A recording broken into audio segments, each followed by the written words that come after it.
บ้านเฮาอาจจะเป็นเรื่องเก่าเรื่องเดิมที่บางทีอาจจะลืมไปแล้วปีกมาฟื้นมาอู้ให้ใหม่เพราะแม่ศรัทธาญาติโยมก็สนใจที่จะฟังกันดีเพิ่นว่าเข้าท่าดีนะเพิ่นว่าโดยส่วนหนึ่งเนาะแต่บอกว่าเพิ่นจะแห่งส่วนหนึ่งเพิ่นใหญ่อย่างใดครับก็บ่ฮู้แต่ว่าเสียงที่ตอบรับเข้ามาที่โทรเข้ามาก็ว่าดีอย่างวันนั้นมาอู้กันเรื่องที่เพิ่นมีข่าวกระแสมันดาวตกเนี่ยเนาะลูกอุกกาบาตเนี่ย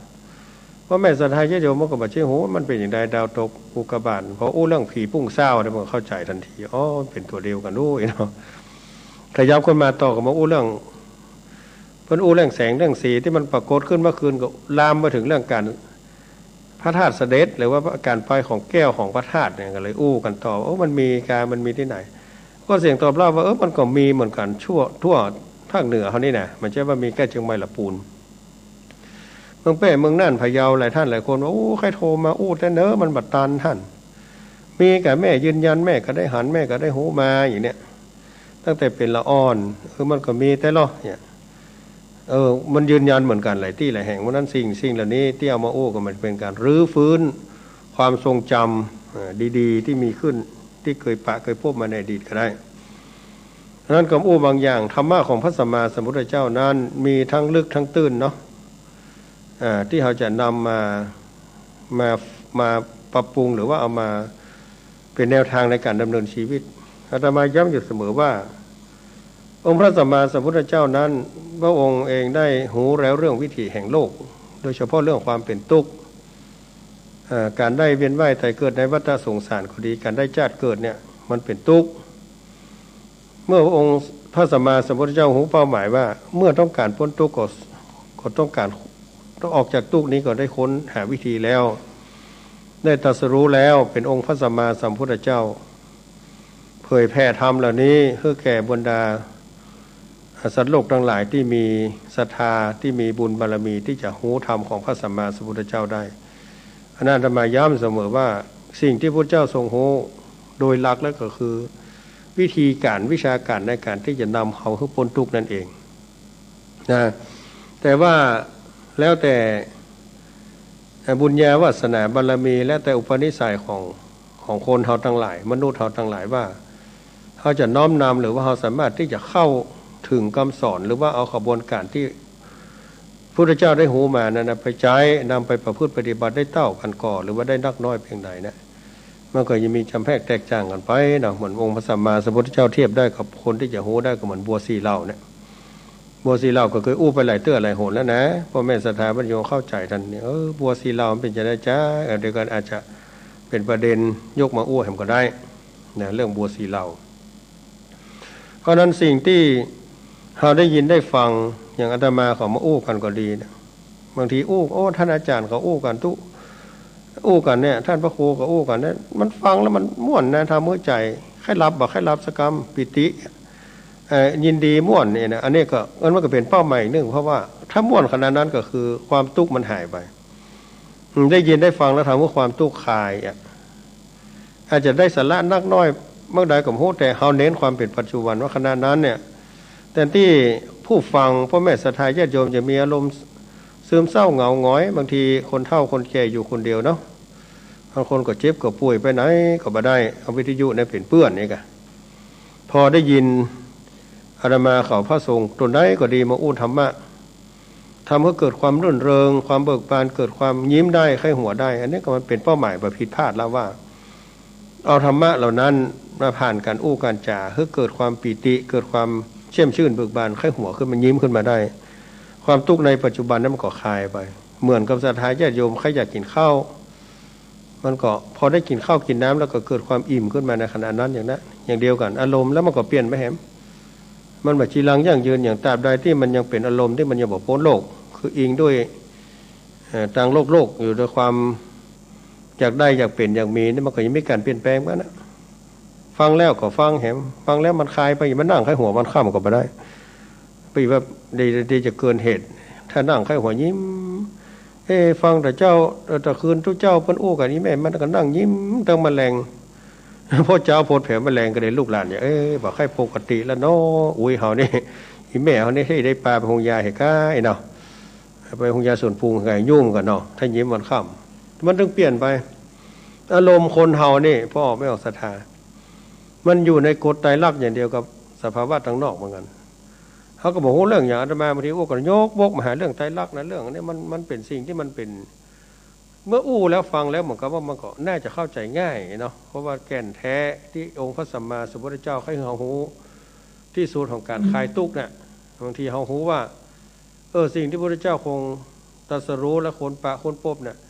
มันก็เป็นเรื่องในตัวเขาเนี่ยแล้วมาจำแนกแจงให้เราฟังเป็นอย่างเรื่องด้วยเหตุด้วยผลสิ่งนี้มีสิ่งนี้จึงเกิดยังไงพอประกอบสิ่งนี้ขึ้นมาผลมันจะเป็นอย่างอี้ทั้งที่เราหูและเขาบอกหูหรือว่ามีบ่มีมาก่อนพระเจ้าพยายามแจกแจงบางทีก็อยู่ในตัวเขานี่ธรรมะของพระสัมมาสัมพุทธเจ้าเองอยู่ในตัวเขาเนี่ยพระองค์ไปนั่งบำเพ็ญเพียรอยู่ในป่าในดอยมันได้ไปศึกษาเพียงแต่ย้ายสถานที่ไปไหนว่าต้องไปหาที่หลีกเล้นจากครูบาอาจารย์ไปศึกษาจากครูบาอาจารย์ก็ย้ายเข้าไปบำเพ็ญเพียรด้วยตนเองด้วยพระองค์เองจนถึงตรัสรู้แต่ก็ด้วยตัวเองถ้าบอกตัวไปก็บอกหูจะว่านั่งอยู่นี่เอาจิตวิญญาณไปอยู่ที่อื่นก็ไม่ใช่จะต้องเอาตัวหยาบเอากายหยาบเนี่ยไปเป็นที่หูนะนั้นศรัทธาญาติโยมบางทีธรรมะที่พระสงฆ์องค์เจ้าก็ดีเอามาอู้มาแจกแจงวกเข้าแล้วมันก็จะมาที่ตัวเขาเนี่ยอยู่ที่ไหนมาที่กายกับใจของเขานี่แหละเป็นเก้าเป็นเหตุเขานั่งอยู่นี่พ่อแม่ศรัทธาญาติโยมพยายามตีขึ้นออกพยายามวิเคราะห์ตามแล้วมันมีอยู่คนละกู้นะนั่งด้วยกันเนี่ยนะอย่างพ่อแม่บางทีโทรมาแม่ฟังกับพายฟังกับคนเท่าพ่อจายอย่างแม่แสงจันทร์เพิ่นฟังกับพ่อนานเนี่ยแฟนเพิ่นเป็นพ่อนานคู่ข้างเพิ่นเนาะมาได้ให้ฟังอยู่ฟังกับกู้เพิ่นเนาะแต่ถ้าแม่อยู่คนเดียวหน่อยแม่ก็ฟังกู้เหมือนกันฟังกู้ภัยท่านก็ใจกับไก่แม่มันอยู่กู้กันเนาะไก่ใจกับไก่เนี่ยนะตัวที่มันตวงมันติ่งได้เนี่ยที่มันนั่งอยู่เนี่ยหูที่มันได้ยินนี่ก็ดีนะตาที่มันได้หันนี่ก็ดีหูดังที่มันได้กินนี่ก็ดีลิ้นที่มันได้รสชาติอาหารนี่ก็ดีร่างกายที่นั่งอยู่เนี่ยมันสัมผัสเย็นร้อนอ่อนแข็งนะคะนั่งนี่เขาหูพื้นมันแข็งมันอ่อนนี่ก็ดีถ้าเปิดพัดลมต่อรู้สึกว่ามันเย็นก็ดีอากาศมันร้อนก็ดีอันเนี้ยมันเป็นส่วนที่มีที่เฮาหูเฮาหันที่สัมผัสอันนี้เป็นว่าส่วนของกายหูตาจมูกลิ้นนี่นะนี่เป็นส่วนของกายที่มันมีอยู่ในตัวเขาเนี่ยอันนี้ลองโวกมาพิจารณาตัวเก่าเนาะว่าเขาอยู่กู้จะได้แล้วกู้มันเป็นไผกู้มันเป็นคือความรู้สึกเป็นว่าใจมันใจที่มันเต้นตุบๆแล้วนะที่ไปเป็นโรคหัวใจตีบโรคหัวใจต้องไปผ่าตัดบนรูนบนเลนอย่างนั้นอันนั้นเป็นส่วนของกายอยู่มันทำหน้าที่ชูบชีดเลือดฟอกเลือดไปเลี้ยงร่างกายเนี่ยเป็นส่วนของกายใจที่คำว่านี่มันเป็นส่วนของความรู้สึกพอจะมาปุ๊บบอกว่าแม่หูได้ยินเสียงเลยแม่หูแต่แล้วมันมีหน้าที่ฟังเสียงตัวที่เข้าไปหูเนี่ยเป็นว่าตัวใจหูมันก็มีทุกคนก็มีหูถ้าหูคนตายมันก็มีหูเหมือนกันแต่ถ้าหูมันแบบมีความรู้สึกนึกกินแล้วมันเหมือนใจละอันนั้นแสดงว่ามันทิ้งกันไปแล้วกายกับใจมันทิ้งออกจากกันความรู้สึกจิตวิญญาณนั้นมันทิ้งออกจากกายแล้วเพราะนั้นเราอยู่คนละกู้ตัวรู้สึกนั้นเป็นตัวใจแล้วใจของเรานี่แหละมันจะเป็นนายของกายตัวเป็นนายกาย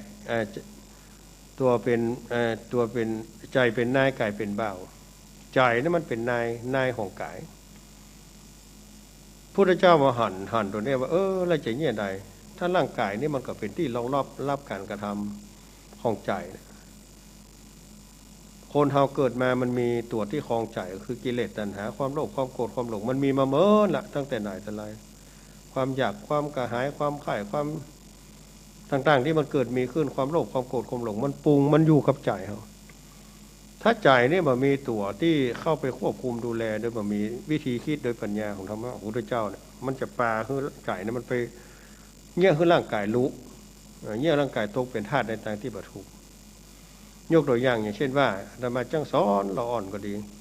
วัยรุ่นก็ดีที่เวลาเขามาบวชก็ดีเข้ามาวัดมาก็ดูว่าแรงมานะโอ้ยาการอิตเตอร์ว่าบางทีอาตมาเขามาออกรายการได้เหมือนกันนะขี่รถไก่ฮันเล่ามันมีเนาะค่ำปิกโอ้หน้าหนาวแต่ได้นั่งกันซุ้มหัวกันเป็นหมู่บ้างแล้วโควิดมันมาแหงเนาะเพิ่นเปิดฮัน ว่าเด็กปวดดื่นเฮาปิกออกรายการมันแบบปิกแต่มันหนาวกันนะมันนั่งเฝ้านะวันนี้ถ้าวันไหนเป็นสิ้นเดือนเงินเดือนออกเขาจะสังเกตว่าร้านอาหารมันจะแน่นนะความเข้าใจของคนที่ว่าใจที่มันถูกกิเลสครอบงำที่มันเบียดเบียนกายในยูฟังว่าแรงนี้มันยาการอีดล่ะแต่ที่มันจะฟังปิกไปบ้านไปจองปลาร่างกายนี่ไปอาบน้ำพักผ่อนกินข้าวกินน้ำนอนเอาเลี้ยวเอาแรงมันพูกจะไปยาการต่อเนี่ยแต่ใจมันบอกขึ้นอ่านใจที่มันมีกิเลสที่มีความหลงครอบงำที่มันบอกเอาธรรมะหูพระเจ้าไปเฮียนไปหูเนี่ยมันก็บอกว่าเป็นอย่างแรงนี่ไปนั่งกินเหล้าก่อนแก้เจ็บหลังเจ็บเอวเขาว่าเอาเหล้ามันกินแต่ที่อย่าเข้ามันกินร่างกายนี่ก็จำเป็นได้รองรับกินข้าวเมินเพลิดเพลินแล้วเอาเหล้าแล้วบอกกินข้าวกินก็เหล้าทำแล้วร่างกายนี่ก็ต้องทนรองรับสิ่งที่แบบเป็นประโยชน์ก็มาใส่ให้มันควรบุหรี่พ่องเหล้าพ่องยาเสพติดพ่องอย่างพ่องต่างเอามาใส่ให้มันน่ะร่างกายนี่มันก็เป็นตอนรองรับเนี่ยเพิ่นว่าจิตเป็นนายกายเป็นแบบจิตที่บอกหูเรื่องมันก็อย่าปาเอาสิ่งบดีมาให้ร่างกายก็ไปได้รับทุกโทษไปร่างกายรับทุกโทษมันก็มีโรคมีภัยเกิดขึ้นแล้วกันนั้นโรคตับแข็งการโรคนั้นนี่ก็เกิดจากการที่เราเอามาใส่มันนี่เนี่ยนี่สถานญาติโยมอาตมาอู้ฟังทีนี้ใจเนี่ยกับกายมันอยู่ด้วยกันมันหนีกันมันออกถ้ากายถ้ามันหนีได้มันก็ละมันละคือใจมันนั่งกินเหล้าหันปะกินเหล้านั่งกินอยู่ที่ฮันเรื่องเขาจะเมื่อก่อนละกายนี่ใครไปแอบน้ำกินข้าวนอนรออยู่บ้านเด้อพวกใครไปแยกการใจที่มันม่วนมันงานป่วยมึงม่วนนี่เด้อพวกก็ไปตัวก็แปรตัวแหมันหลุนแต่มันแยกกันมาได้มันจะเป็นในอยู่ก็ไปตัวก็แปรตัวแหมันหลุนแต่มันแยกกันมาได้มันจะเป็นในอยู่ตรงกันถ้าแยกกันมันก็ตายทันทีถ้าจิตใจมันดับไปแล้วก็ความรู้สึกบะหมี่ก็เป็นว่าตายเนี่ยสถานญาติโยมในพระพุทธศาสนาองค์พระสัมมาสัมพุทธเจ้าเลิศร่างกายนี่ดีมันจะทำให้ร่างกายนี่ได้รับอานิสงส์ว่าจิตมันเจ้าของกายนี่มันดีแล้วอย่างพ่อแม่สถานญาติโยมที่นั่งฟังน้ำฟังธรรมเนี่ยลองย้อนไปในอดีตสิ่งที่มันดีๆที่เราทำมาอันที่มันบดีก็ทำก็มีพ่องก็เป็นขี้เหล้าเมายาก็มีอยู่เขาก็หูแล้วนะวันนี้แต่ก่อนเขาหลงอยู่ตู้ว่าแต่โน้เนี่ย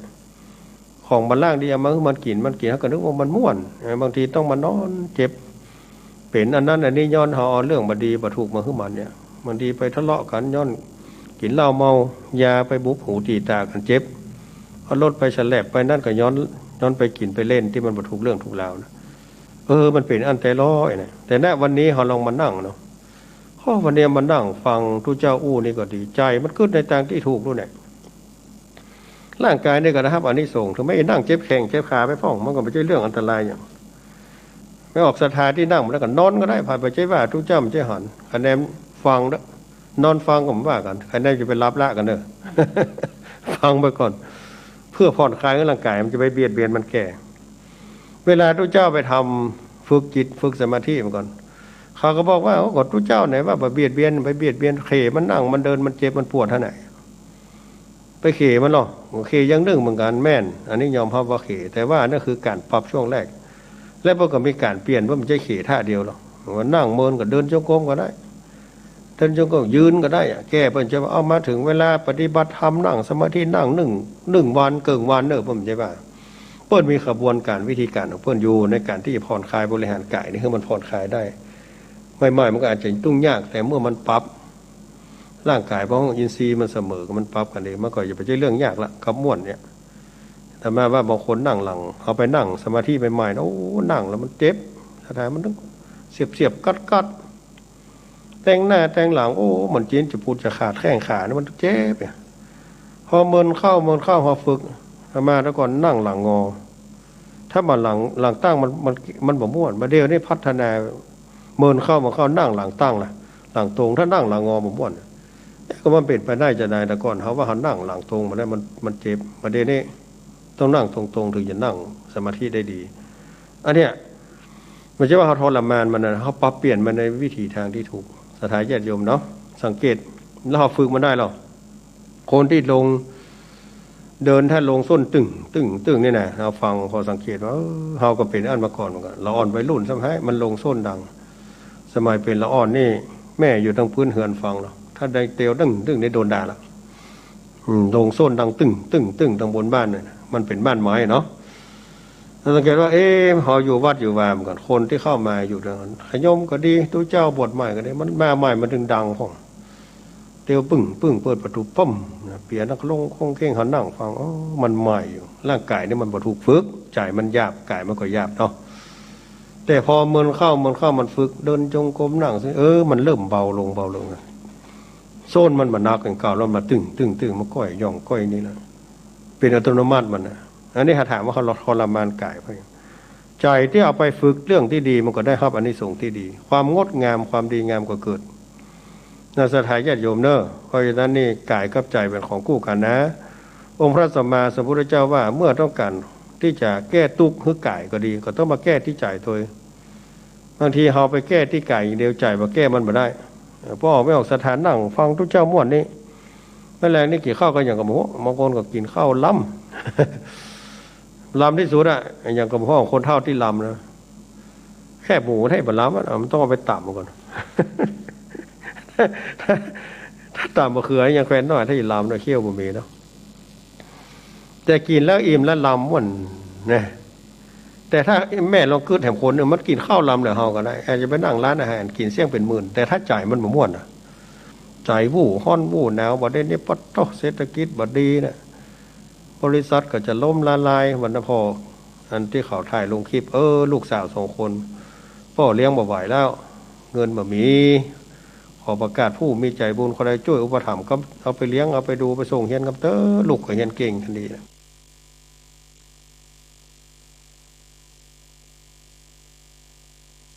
มันล้นจะให้กินยาตายเพื่อช่วยตอนเนี่ยตัวพ่ออย่างในสถานญาติโยมพ่อใจมันตุกบางทีร่างกายมันได้กินอิ่มกินเต็มอยู่แต่ถ้าใจมันตุกเอาเราได้ยินข่าวบดีเพราะแบบม่วนบุดวัดเข้าลำน้ำเตาะน้ำตำมากินอย่างสักอย่างใจบ่ม่วนใจบดีบางคนกินข้าวอิ่มแตะแต่นอนบ่หลับพอเมากึดนักเรื่องนั้นเรื่องนี้สถานญาติโยมอยู่ที่ใจแต่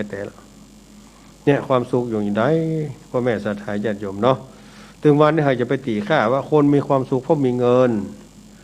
คนมีความสุขเพราะมีอายุยืนเนี่ยคนมีความสุขเพราะมีอายุการศึกษาดีการศึกษาสูงนี่คนมีความสุขเพราะมีข้าวของสัมปติอยู่ในบ้านในเมืองที่ดีอย่างเดียวบ่ได้นะประเด็นนี้พออันบ่ได้ต้องพอที่จิตใจของเปิ้นนั่นน่ะเปิ้นกึศจะได้เปิ้นมีความคิดที่ถูกต้องก่อนเปิ้นเอาน้ำทำคำสอนไปเป็นตัวในการควบคุมดูแลจ่ายเปิ้นก่อก็คือเองแต่ว่าวันนั้นมีโยมรายหนึ่งเขาน้ำเป็นยังโยมตัวเก่านะลูกบ่าวว่าอายุสักสาวไปปาแม่มาทำบุญถามว่าทำบุญในเรื่องโอกาสอย่างก็หันมันมาเตื้อ2 เตื้อละอ่อนหันตั้งแต่เป็นละอ่อนมาแล้วฝันว่าแม่ตายนะฝันว่าแม่ตายแล้วก็ฝันติดต่อกันก็แค่ห่วงแม่เนาะป้าแม่มาทำบุญสังฆทานติ้วมาอย่างถามทำอย่างลูกบ่าวป้าแม่มาทำบุญ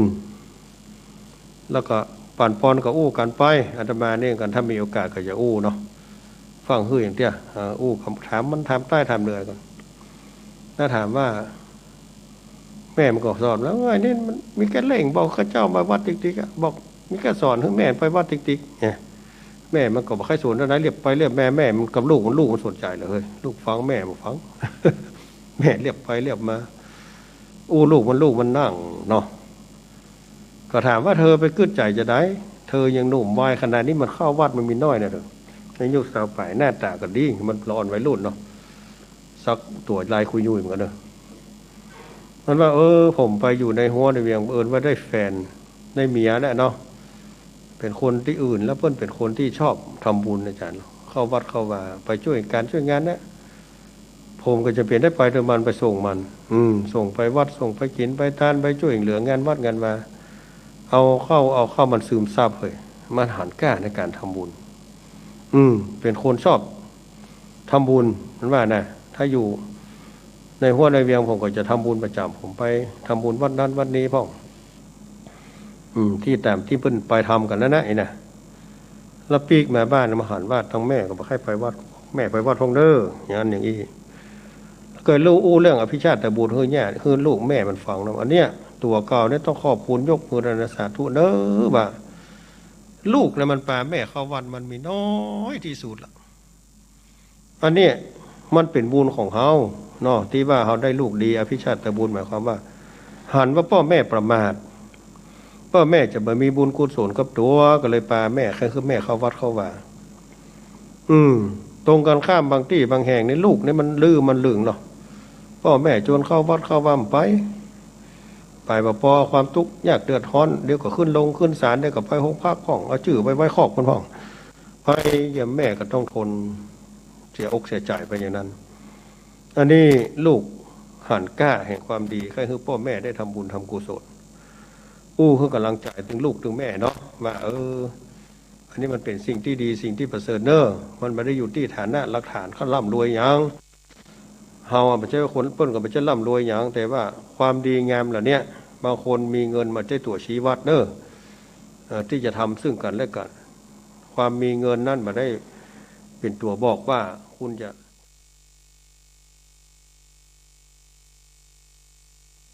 คือทำไปเถอะก็เลยเรื่องลูกที่จะทดแทนพระคุณพ่อแม่ที่ดีก็เฮาเคยได้ยินได้ฟังเนาะในธรรมบนว่าถ้าพ่อแม่ยังมืดบอดคำว่ามืดบอดนี่มันใช่แต่บอดแน่หมายความว่ายังบอกมีความศรัทธาในพระพุทธศาสนาได้ก็จ้างพระถือศาสนาได้ก็คือศาสนานั้นที่เพิ่นเชื่อนั่นนะแต่บอกสมกับที่ว่านับถือบอกหุมกินหุมต้านบอกหุมไปวัดไปวาอย่างนั้นเชื่อแบบมีบุญมีกุ้มก็กินก็อยู่ลูกเนี่ยถ้าหันอย่างนั้นถึงแม้จะเลี้ยงดูพ่อแม่ก็ดีอย่างใดก็จ้างเปรียบประดูดว่าเอาเพิ่นมานั่งยองสองบานี่ป่าซ้ายบ่าขวาพ่อแม่วางบนนี้กินข้าวบนนี้เนอพ่อแม่อาบน้ำบนนี้ใครถ่ายนักถ่ายเบาก็เอาบนบ่าเนี่ยมันต้องลงไปไหนเลี้ยงดูป่านนั้นบนบ่าเพื่อกินดีอยู่นี่ใดก็จ้างแต่ถ้าตราบใดที่พ่อแม่ของเขาเนี่ยคนที่เขาฮักนี้ยังไม่ได้มีบุญกุศลที่เจือที่ว่าถือว่าเขายังโทษแทนพระคุณเพิ่นบดีเตอเพราะฉะนั้นเราต้องหาวิธีว่าจะเงี้ยได้พ่อแม่เขาเนี่ยเขาฮักเขาใครคือเพิ่นได้บุญได้กุศลก็ต้องขนขวายที่จะทำคือเนี่ยคือเพิ่นได้บุญได้กุศลเหมือนในหนุ่มที่ว่าเนี่ยป้าแม่มาทำบุญอย่างว่าอันเนี้ยคือหน้าที่ของลูกที่ดีเนอมันเป็นที่ห่อบอกนะมันไม่ได้บอกว่าเธอต้องรวยและเป็นคนมีคุณภาพอย่างเนออาจจะมาต้องรวยมากมายก็ได้แต่ของอันนี้คือความดีที่ต้องทำต่อไปและ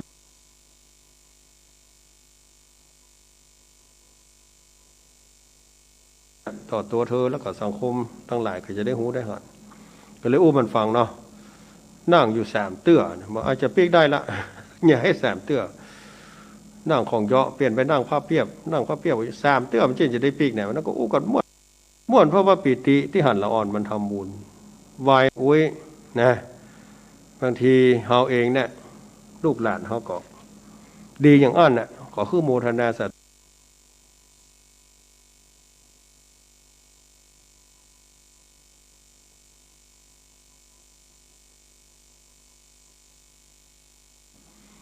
แต่ถ้าเขาบ่ได้อย่างอันก็ต้องอุเบกขาเนอะแต่ต้องพยายามทำดีให้เขาหันมันปิ้นจะลิ้นกันพ่อแม่ต้องเป็นพ่อพระแม่พระที่เป็นตัวอย่างให้เขาเคยยกตัวอย่างมาตะก่อนถ้าจะอู้ก็ยาวกันนั้นมันอู้มได้น้อยป่ะขออนุญาตเนาะวันนี้เปลี่ยนกันอู้มันมีกรณีหนึ่งเราเคยเล่าว่าสมัยโรคเอดมาใหม่ๆมันดังเลยโควิดนี่ก็แล้วตะก่อนนะตายกันเพี้ยนะทำไมมาเป็นตู้หลวงเช่าบ้านใหม่ๆปี37 38วันนี้นี่2537 38ยาก็บ่มีตายกันปั๊บลั่นล่างานโซผายผมให้ไปกินข้าวกินน้ำกู้ว่ากันเหลือโรคโควิดนี่ก่อนเดี๋ยวนี้ดักปิ้งนัดเพิ่นเอาทุเจ้าหรอเพิ่นได้ยาไปอบรมพุ่นคนในเวียงวัดอย่างลืมหมดแล้วเพิ่นคัดทุเจ้าไปเพื่อเอาไปอบรมหูเรื่องการดูแลผู้ป่วยเอดส์อย่างนี้เพราะมันต่อไปมันจะต้องมีนักศรัทธาญาติโยมไหมครับไปอบรมกับทุเจ้าหลายตนเพิ่นก็มีวิทยากรคือคนที่มาแนะนำปรากฏว่ามีหนุ่มคนหนึ่งมาอู้แนะนำมันเป็นเอดส์นะเขาพ่อก็หัวมันเป็นเอดส์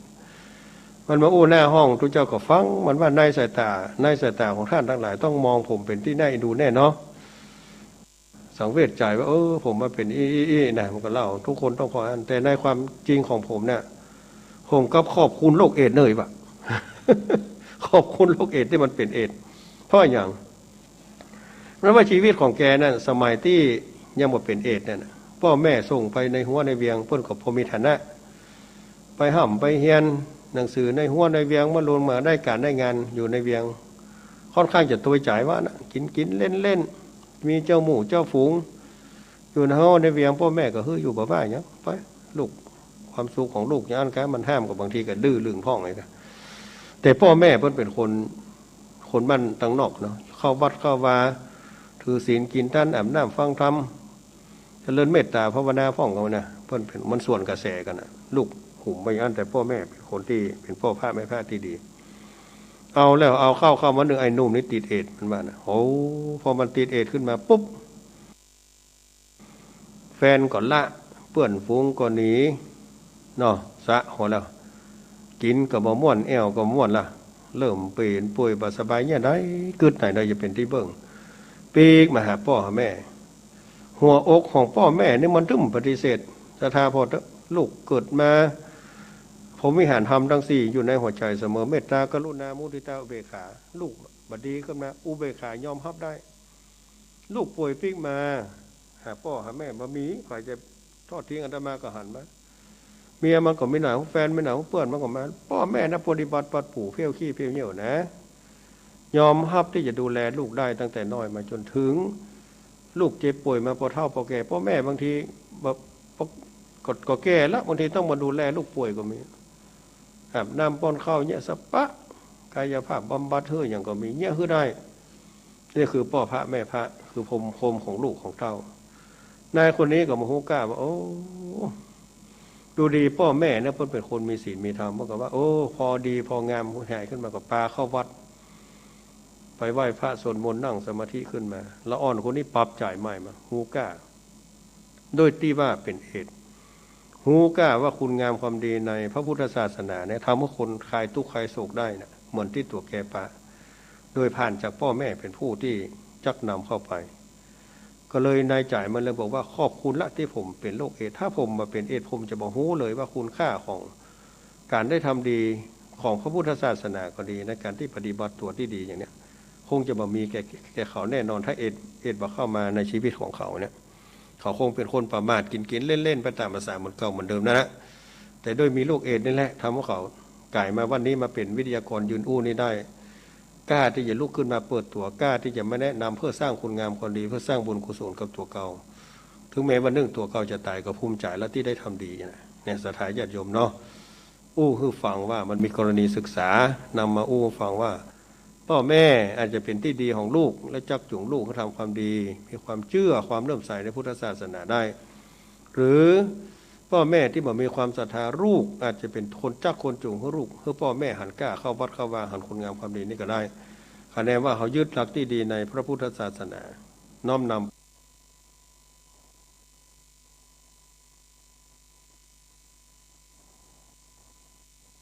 ำสามารถของเขาจะนักจะเบาจะมกไรก็แล้วแต่บุญญาบารมีแล้วแต่ความสามารถของเขาแต่จะได้ละได้ทิ้งเนาะขอคือตั้งอกตั้งใจทำไปอย่างเนี้ยจนที่สุดของชีวิตจนมันทำมาได้เพราะนั้นเขาก็จะละทิ้งไปโดยธรรมชาติของเพื่อนเองอาตมาอู้ยาวพอสมควรในวันนี้นะต่อไปก็ได้เข้าส่วงสนทนาขอคนอื่นขอท่านอาจารย์ท่านพระครูได้ทักทายครับศรัทธาญาติโยมที่ฟังก่อนนะครับผมขอนิมนต์ครับ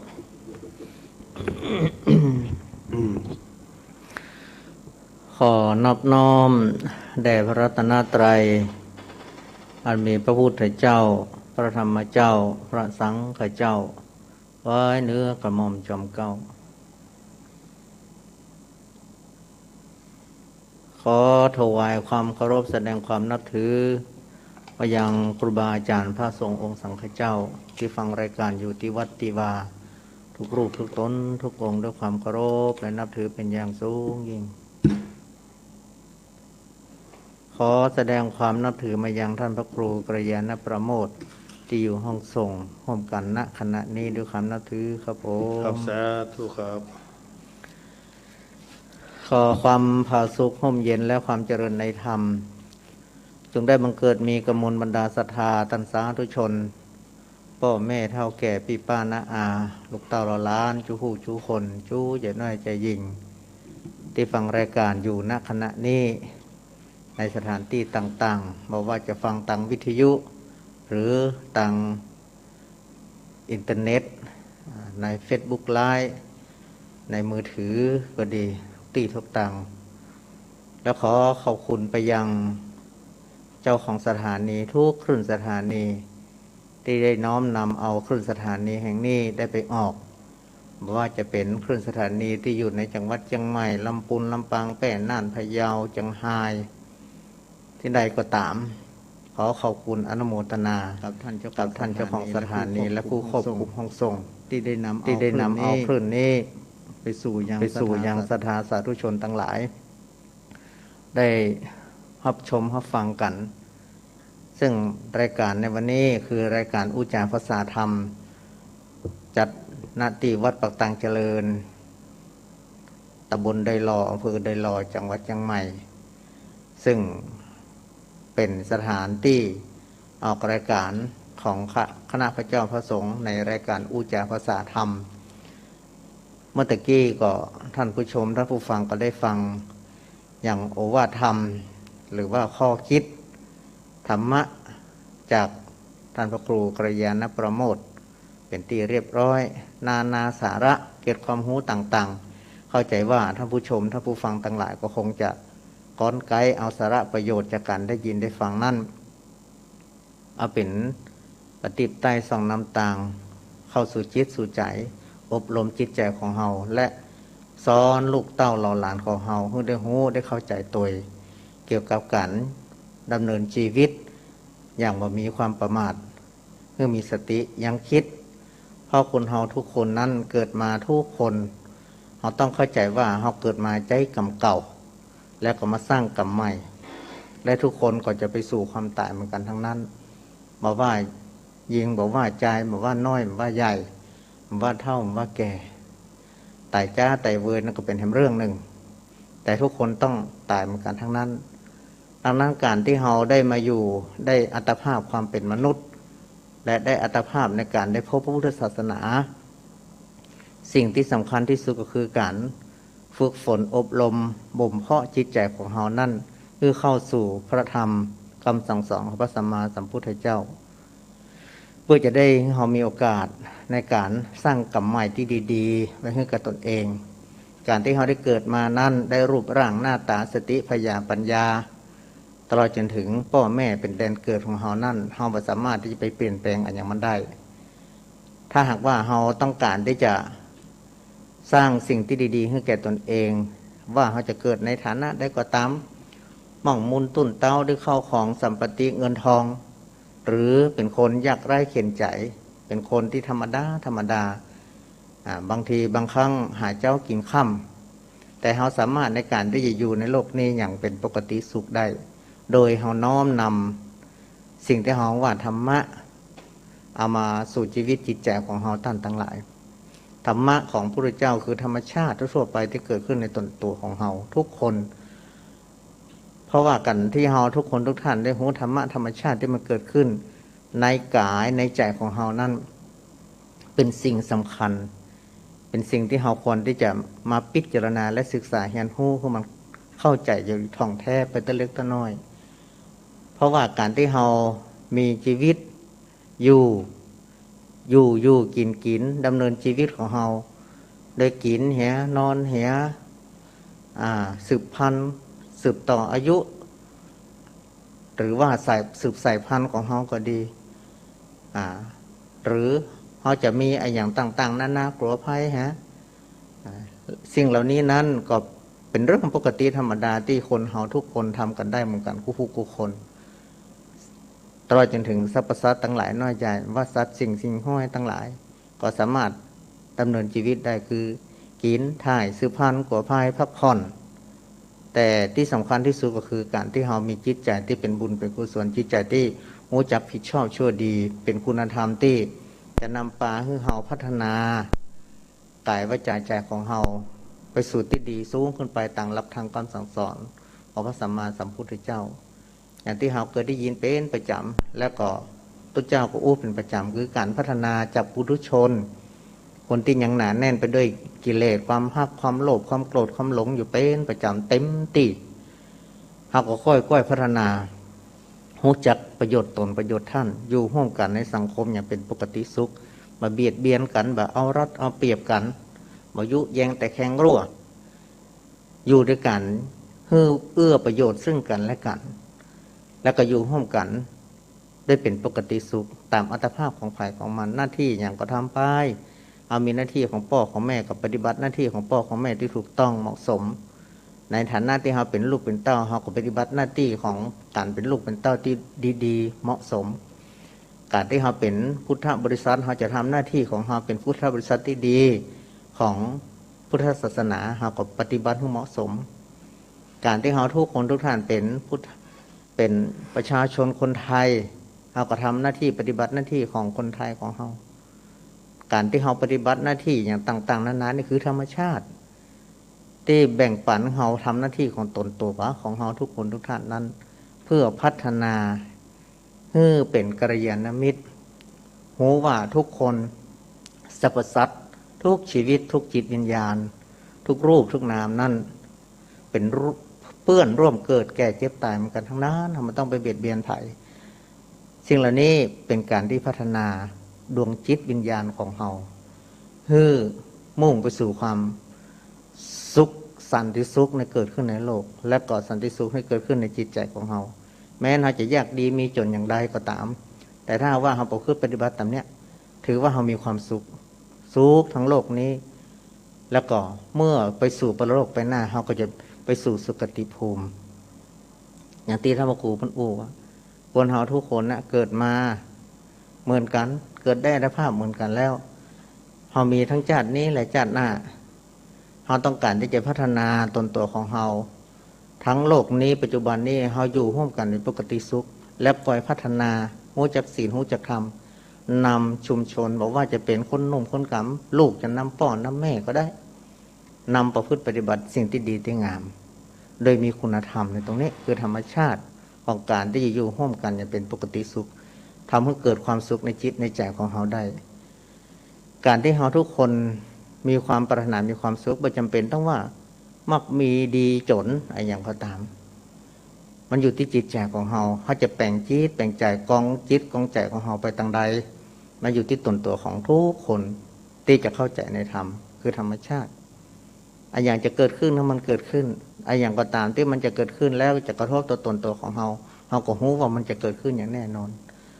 คอยทำใจเอาไว้ทำให้จิตใจของเราเขาเป็นปกติให้ได้โรคภัยไข้เจ็บมันจะเกิดขึ้นกี่ครั้งกี่คราอย่างใดก็ตาม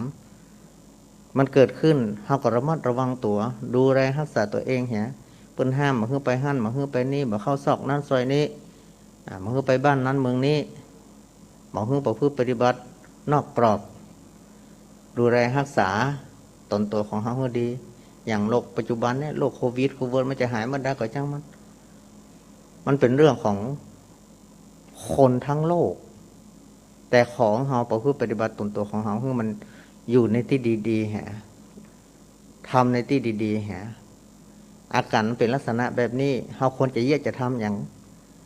ประหยัดมัธยัติลงไปพ่องรายได้มันมีน้อยลงแต่รายจ่ายมันมีเหมือนเดิมแล้วเราก็จะทำอย่างไรเพื่อที่จะประคับประคองชีวิตของเรามันผ่านพ้นจากจุดตรงนี้ให้มันได้เอาวันนี้ทำวันนี้ให้ดีตรงนี้ให้มันดีฮะสิ่งที่เราได้ทำในตรงนี้แหละคือการปฏิบัติคือเข้ากับธรรมชาติมันเปลี่ยนแปลงไปมันเป็นเรื่องปกติธรรมดาแต่ถ้าว่ามันผิดธรรมชาติผิดอย่างต่างๆนานาเราก็พยายามในการที่จะปรับตัวปรับจิตปรับใจของเราให้ได้อันนี้เขาจะอยู่เป็นปกติสุขแต่ถ้าว่าเราเครียดเราอดทนมาได้ก็เพราะว่าเราไม่ยอมปรับตัวหรือปรับตัวแล้วมันยังมีเหตุการณ์อะไรอย่างต่างๆลุมเล้าเข้ามาแหมนอกหนาจารีอันนั้นก็พยายามกึศใจว่าสิ่งต่างๆที่มันเกิดขึ้น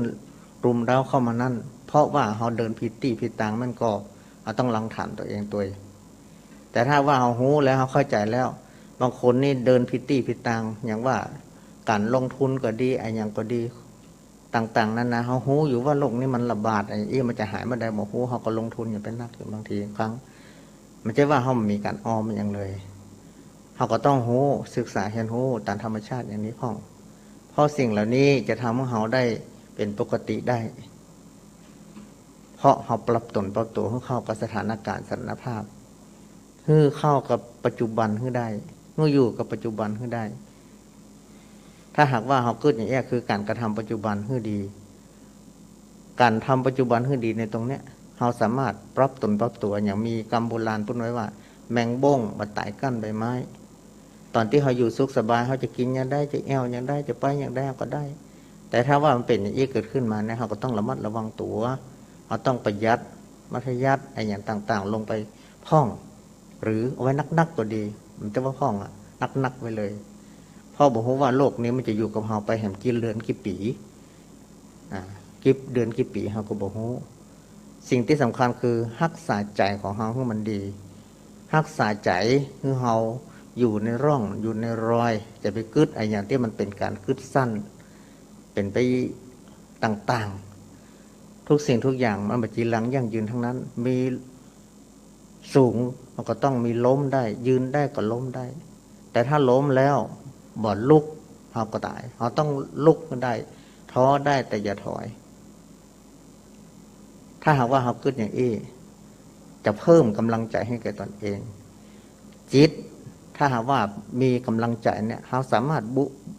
บั่นฝ่าฟันได้สติพยาปัญญาเข้ามาถ้าจิตเป็นจิตที่ปกติจิตใจที่เข้า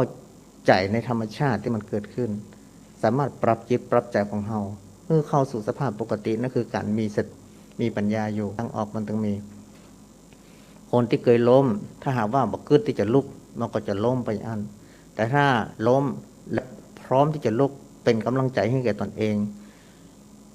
คนรอบข้างคนที่อื่นๆก็ดีมันล้มก็มีเยอะแยะไปหมดแต่ของเรามีสติตัวสติตัวนี้คือธรรมะของพระพุทธเจ้าคือเราทุกคนทุกท่านให้มีสติตั้งมั่นไว้ให้ดีถ้าหากว่าสติเตลิดเปิดเปิงไปแล้วเนี่ยโอ้ยากเหมือนกันให้มีสติใจสติในการดำเนินชีวิตของเราให้ดีและเราจะอยู่รอดปลอดภัยสักวันหนึ่งเราก็ต้องก้าวล่วงตรงนี้ไปแล้วก็จะฟื้นตัวเองมาใหม่ได้ทุกคนถ้าเกิดอย่างอี้จะอยู่รอดปลอดภัยในสังคมยุคในปัจจุบันขอฝากไว้เนาะต่อไปเราคงจะได้สนทนาธรรมกันจะมีเรื่องอะไรอย่างใดขอท่านครูจ่อหัวเลยครับ จ่อหัว เขาว่าอู้เรื่องอย่างดีวันนี้ผมว่าอู้เรื่องนี้ดีกว่าผมว่าการเปลี่ยนกำลังใจคือการละกัดสำคัญที่สุดเนาะโดยเฉพาะเฮาเองอยู่ในวัยอยู่ในสถานะที่จะต้องคือกำลังใจคนอื่นการเป็นพ่อเป็นแม่เป็นพวกอุ้ยแม่อุ้ยเป็นครูบาอาจารย์ครับเวลามีเหตุเพศภัยอย่างมันจะไปแสดงความอ่อนแอหรือว่าหวั่นไหวเขาหันคนที่มันอยู่อันใต้เฮาเนี่ยคนที่จะเปิ้งเฮามันจะทำให้เขาเสียขวัญแบบวูบวามแบบเปิดปากแบบแสดงความท้อแท้ท้อถอยเขาหันอันนี้โดยเฉพาะกำลังใจนะเนาะเรื่องใจคนเนี่ยต้องเข้มแข็งต้องเมื่อในห้องอย่างไรอย่างกำที่เป็นว่าก่อนแล้วแบบที่เล็กหรือว่ามีดมันจะคมจะกล้าก็ต้องผ่านกันเผากันบุบกันตีกันโอ้ไม่ฮะจุบแล้วเผาแหมเผาตุ๊บจุบน้ำบืดจุดบืดเจอฮ้อนบืดเจอเย็นบืดจูตุ๊บถ้าว่าเขาอู้กันได้นะแต่ว่าขอเขาเป็นกำลังใจทุกคนกันแล้วกันว่าหนทางมันมีอยู่เสมอเจอปัญหาอย่าท้อแท้หนทางแก้มีเสมออันนี้เป็นกรรมคมกรรมคงปัญหามีไว้แก้อย่างปัญหาก็มีไว้แก้จริงปัญหาเนี่ยอาจารย์ปัญหานักปัญหาน้อยปัญหายากกว่าจ้างนะมันถึงเวลามันต้องคลายตัวมันแต่บางอย่างมันต้องใช้เวลาบางอย่างแก้คนเดียวไม่ได้ต้องแก้เป็นหมู่ต้องเจอกันแก้ปรึกษาหารือจะไปทิ้งห่างคนจะไปทิ้งห่างกัลยาณมิตรว่าบางทีสำคัญที่สุดคือกัลยาณมิตรครับจะไปทิ้งห่างกัลยาณมิตรอย่างผมยกตัวอย่างตะกี้ว่าไอ้นุ่มคนเนี้ยมันไปได้แฟนดีแสดงว่าแฟนนั้นเป็นกัลยาณมิตรเนาะตามไปกินไปทานจากคนที่เคยประมาทบุหุมกินหุมทานมาเข้าวัดเข้าวากลายเป็นคนเปลี่ยนไปหันหน้าไปว่าชอบกินชอบทานชอบทำบุญอันนี้คือกัลยาณมิตรกัลยาณมิตรมีความสำคัญของลูกเนาะมีความสำคัญยิ่งครับเขาจะต้อง ในชีวิตเนี่ยถ้าขาดกัลยาณมิตรนี่แย่เลย ครับ แม้แต่พระสงฆ์องค์เจ้าเองเนี่ยให้ต้องมีกัลยาณมิตรมีครูบาอาจารย์มีเพื่อนสหธรรม ที่คอยจะอู้จ๋าปรึกษาหารือชี้แนะชี้นำเนาะ ครับ เฮาทุกอย่างเฮาบางทีเฮาอย่าไปใช้หูคนเดียวไปหมดแล้วเฮายุคนี้เฮาเป็นคนที่หูคนเดียวบ่ได้จะต้องเป็นยุคที่หูตามหรือว่าฟังคนอื่นหูคนอื่นด้วยเนาะ กัลยาณมิตรถ้าจะว่าไปแล้วก็คือบางทีนั่นก็คนฉลาดไปแล้วแหละ แต่คนที่จะมีกัลยาณมิตรเหมือนกัน อย่างที่เปิ้นว่าคบเปิ้นดีอ่ะ คือ ถึงแม้นว่าเขาก็จะหูคนที่หูก็มีประเลอะเยอะแยะเหมือนกัน แม้แต่หน้าที่ตำแหน่งมันยังต้องมีที่ปรึกษาแล้วเนาะ แม้แต่นายกยังมีที่ปรึกษา ที่ปรึกษานายก ที่ปรึกษาผู้ว่าก็ยังที่ปรึกษา แม้แต่ทางส่งเขาก็มีนะ นี่กะ เวลาพระสงฆ์ที่เพิ่นอายุพรรษาสูงขึ้นเพิ่นก็ยกเป็นที่ปรึกษาหรอก เป็นที่ปรึกษาหมายความว่าเป็นผู้มี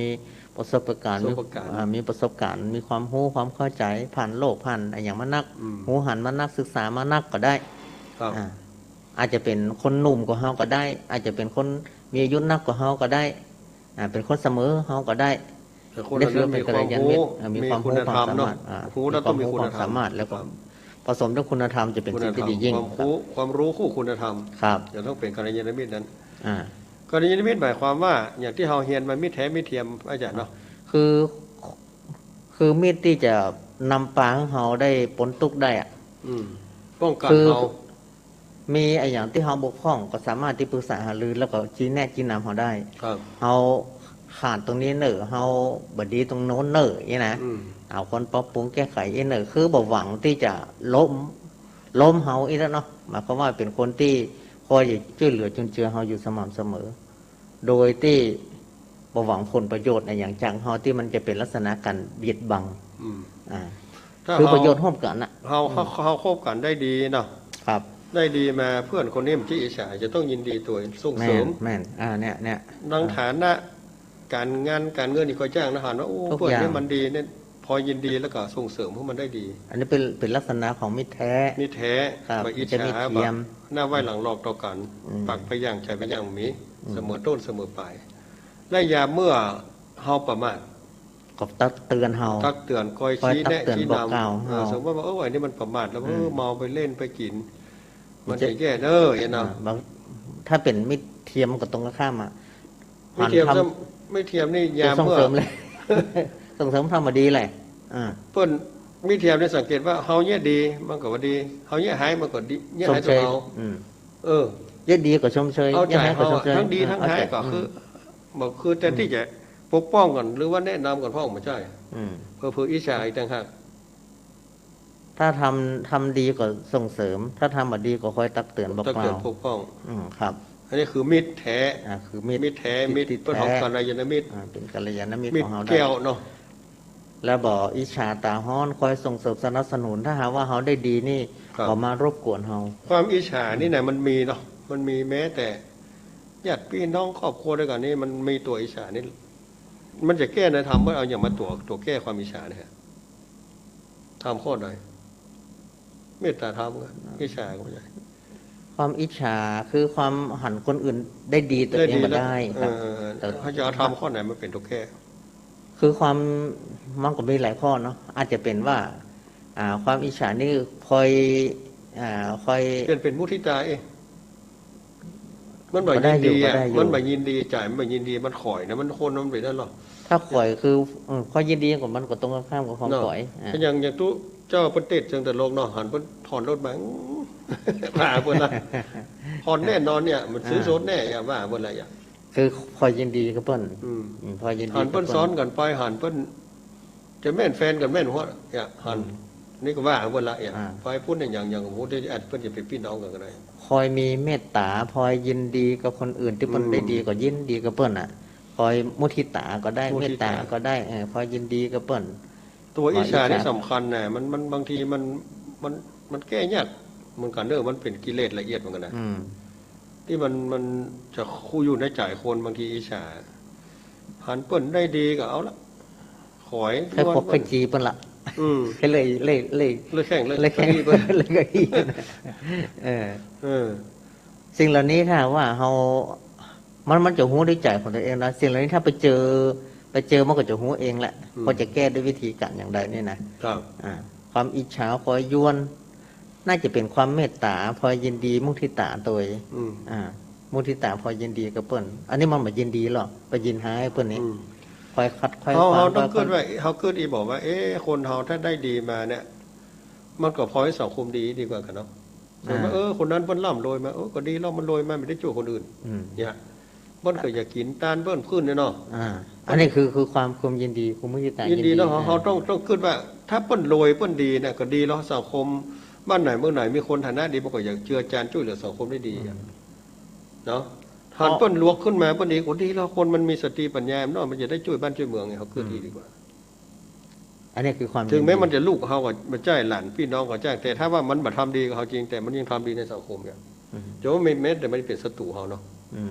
มันมาถูกกับเขาพอยินดีกับเปิ้นอยู่แต่ถ้าว่าเปิ้นได้ดีเขาก็คือก็ดีลูกถ้าคนนั้นมันถึงแม้มันมาชอบเขามันจังเขาแต่ถ้าเขาได้ดีขึ้นมามันก็ทำให้บางทีลูกหลานบางทีเขาก็จะว่ามันเป็นนาบุญของเปิ้นอย่างคนถูกหวยเลยแชร์ถูกหวยเนาะมันจะถูกเลยแชร์ถูกหวยพอยินดีกับเปิ้นบางคนมันป่วยนะมันจะว่าเหมือนเสี่ยงอันนี้มันชาตลอดละถ้าพอยินดีก็ยินดีกับเปิ้นบุญเก่าบุญหลังเปิ้นมาสร้างมาแปลงถึงว่าจะทำบุญทำทานหรือว่าช่วยสังคมก็ตามมันช่วยสังคมอันก็เป็นสิทธิของเปิ้นที่ช่วยพี่ช่วยน้องก็เป็นเรื่องของเปิ้นเพราะเป็นกรรมของเปิ้นเองเป็นวิบากของเปิ้นเองแต่ถ้าว่าเปิ้นเอาไปกินไปใจไปกินไปทานดีแล้วมันได้ดีบ่ก่อนมันทุกข์มันยากเขาพอยินดีกับเปิ้นนี่หรอกแต่เขาคิดว่าคนเราถ้ามันมีเนี่ยมันจะแรงน้ำใจเรื่องมันก็คงเหมือนนั้นเนาะอย่างน้อยสมมติว่าสมมติว่ามันเชื่อเรื่องทำบุญเนาะจะมันไปเชื่อเรื่องกินเรื่องเล่นเนี่ยมันก็ดีเนาะมันทำให้คนขายของได้ขายของมันผมคิดว่าถ้ามันเป็นบุญเป็นกุศลเป็นสิ่งที่ดีๆมากับเปิ้นเนี่ยเนาะมันก็จะหูจริงถ้าคนหูจริงก็ถือว่าเป็นวิบากกรรมเหมือนกันนะบางคนถูกมาเป็นอู้กันเป็นรางวัลที่1ในสมมติว่าเนาะผมจะไปส่งเสริมสนับสนุนการเล่นพนันนะเล่นการพนันนะหมายความว่าถ้าเปิ้นได้เป็นบุญกุศลถ้าหากว่าเปิ้นรู้จักกินจักใจก็ได้ใจตลอดชีวิตของเปิ้นได้แต่ถ้าว่ายังสุรุ่ยสุร่ายปิ๊กมาจนเหมือนเดิมนะปิ๊กมาตุกมาย่างเหมือนเดิมนะดังนั้นการที่เขาได้นี่ก็เป็นบุญของเปิ้นได้โอกาสในการที่จะได้เงินได้ทองได้อย่างต่างๆมาช่วยเหลือจุนเจือครอบครัวของเปิ้นเสร็จแล้วเขาพวกมาเนี่ยถ้าว่าคุณธรรมที่ว่าภูมิหันธรรมทั้ง4เนี่ยธรรมนี่จะต้องทำคู่ข้อครบนะมันพูดมาเป็นชุดละต้องเป็นชุดพูดถึงว่าถ้ากินยากับยาชุดนะครับอาการกินยาชุดถ้ายาโรคมาหายนะใช่ว่ายาบางอย่างก็กินเม็ดเดียวเนาะกินเม็ดเดียวบางอย่างนี่กิน3 เม็ดท่านพระครูวันกินกี่เม็ดไปเลยถ้ารุ่นนี้ต้องถามว่ากินกี่เม็ดเนาะบะหมี่รุ่นนี้ถ้าบอกกินยานี่เขียมขอไปเนอะยาบางอย่างเนี่ยถ้าโรคจะหายเนี่ยกินกำชุดถ้ากินแต่เวลาต้องกินวันละ3 เม็ด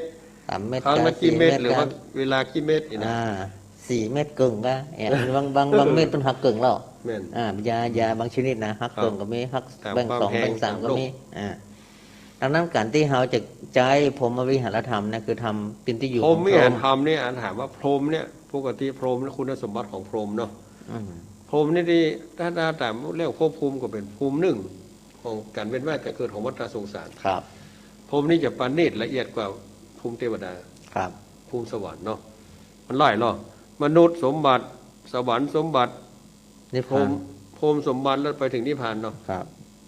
พรหมนี่อยู่สูงนะอยู่บารมีนักนะได้เกิดเป็นพรหมแล้วในนี้ส่วนมากที่เขาหันเขาอย่างว่าพรหม4 หน้าที่เพิ่นแปลงมาไว้ตามวัดตามวาแต่พรหมก็เกี่ยวข้องกับพุทธประวัติเนาะอาราธนาธรรมเขาได้กับพรหมนะที่พระพุทธเจ้าได้เทศน์เนี่ยถึงมีพรหมมาจโลกาทั้งประเทศในเวลาอาราธนาธรรมแต่ความหมายของพุทธศาสนาพรหมในที่นี้มาเกี่ยวข้องกับศาสนาพราหมณ์นะคือคุณธรรมของผู้เป็นพรหมผู้เหมือนดังพรหมแต่ว่าพรหมโดยสมมุติครับทีนี้ปั้นหน้าคนเดียวมี4 หน้าเนี่ยบางคนก็ถ้าตีความหมายนี้บอกออกก็เป็นเรื่องของอิทธิปฏิหารไปหน้านี้ไปไหว้แล้วจะได้ความสำเร็จด้านการงานด้านนั้นจะได้ความภาคอีกด้านนั้นอย่าง4 หน้าเนี่ยอย่างกับว่าแต่ได้ยินเปิ้นเจ้าเกี่ยวอย่างนั้นก็ไปไหว้ทั้ง4 หน้าแต่ว่าในธรรมที่เราเห็นเปิ้นว่ามันเป็นบุคลาธิฐานเนาะบุคลาธิฐานหมายถึงว่าเทียบคำสอนคือเป็นรูปของคนเป็นตัวตนมาเนาะคนเขาว่านามธรรมเขาเป็นรูปธรรมครับ แล้วก็มันจะได้ถ้าว่ามันมามีตัวเทียบเนี่ยมันจะหายคำสอนนั้นมันจะแบบเหมือน ดังนั้นก็เลยยกตัวอย่างพรหมมีสีหน้า ที่หน้า จริงๆแล้วคือมีหน้าเดียวนั่นแหละ มีหน้าเดียวนะแต่ว่าหน้าที่ อย่างพ่ออย่างแม่เขาเนี่ยมีห ห น้า น้า เดียว ที่ นั่นแหละ เนาะสีหน้าคือ แต่ปฏิบัติคุณธรรมสี่ข้อ สี่ข้อคุณธรรมวิหารคือที่อยู่อาศัยเพื่อ ที่อยู่ นิสัยของพรหมเนี่ยต้องมีสี่ข้อ ครับ แล้วทีนี้ในโลกเขานี่พูดที่เป็นพรหมโดยสมมติที่มีนิสัยมีฝ่ายพ่องอะ พ่อแม่ละ พ่อแม่ บรรดาเรื่อง ละ ละคือว่าเป็นพ่อแม่เนี่ยเป็นพรหมของ ค ลู รู ก บาอาจารย์เนาะ อืม เป็นพรหมของลูกศิษย์พระมหาเจ้าฟ้ามหากษัตริย์เป็นพรหมของพระทรงนิกร หรือว่าเป็นอู้กันง่ายๆคือผู้ปกครอง ผู้ปกครองอย่าง คุณธรรมของผู้ปกครอง อย่างเช่นว่า ทุกภาค ผู้ ส่ว จั น ด นะ การบริษัทเนาะ ครับ ผู้อำนวยการโรงเรียนเนาะ อืม มันนี่ก็เป็น ก็ถือว่า พ่อหลวง เป็นคุณธร ผู้ รม หลวง ของผู้ป บ้าน กคร ผู้ อง กำนันในอำเภอเนี่ยเนาะจะต้องมีคุณธรรมมีพรหมมีหารธรรมตัวลูก ครับ น้องป้องไป ห แล้ว นึ่ง ก็ นะเอาละบ่ เดี๋ยวเอาหันหน่อยคือ อย่างผู้ปกครองเนี่ย ครับ จะต้องมีคุณธรรมตรงนี้ว่าผมบริหารธรรมแล้วก็อคติสี่ตัวมันก็มี บอกอคติอคติจะต้องมาคู่กัน คู่กัน อันนั้นแหมสี่ยา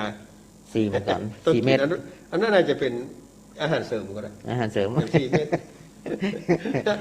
ถ้ากินยาละมันได้กินอาหารเสริมในโรคมาหายใจเนอหรือว่ามันจะบัสนิด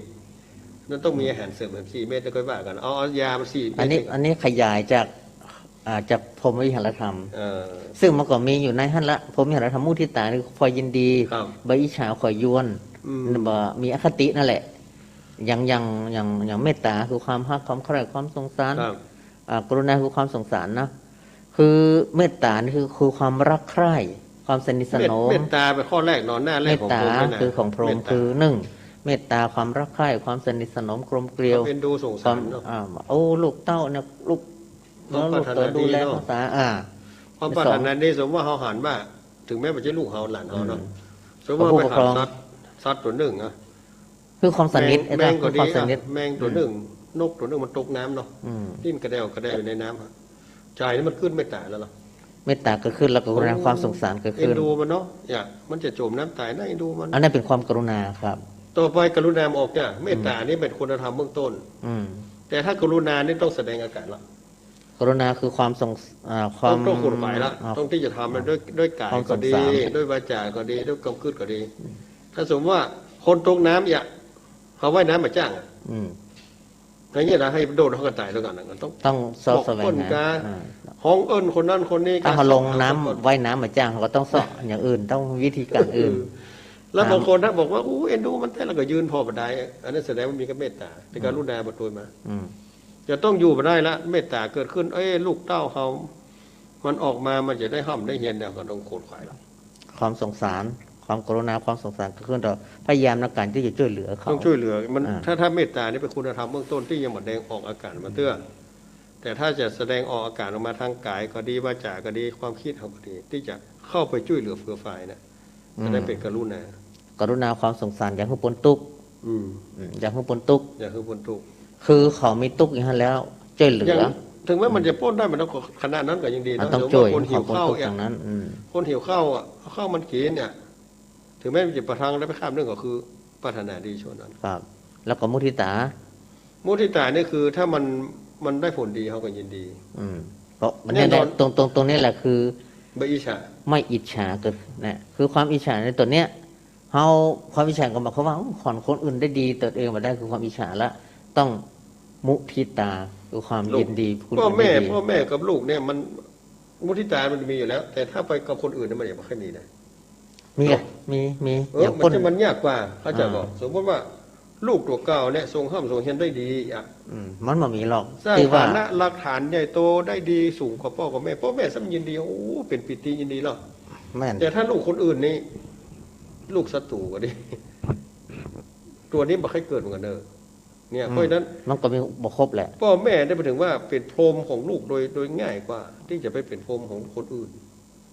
เพราะว่าพ่อแม่เป็นพรหมของลูก ใช่ พระมติมาตาปิตาโร คนที่จะยากขึ้นมาก็คือ การที่จะเป็นครูบาอาจารย์ก็ดีเป็นโดยหน้าที่เนี่ยอันนี้ที่จะเป็นผมจะยากกว่าเป็นพ่อเป็นแม่ที่เป็นผมพ่อแม่เป็นผมมาด้วยอัตโนมัติ มันมีในตัวอยู่แล้ว มันเป็นสัญชาตญาณอย่างหนึ่งเนาะ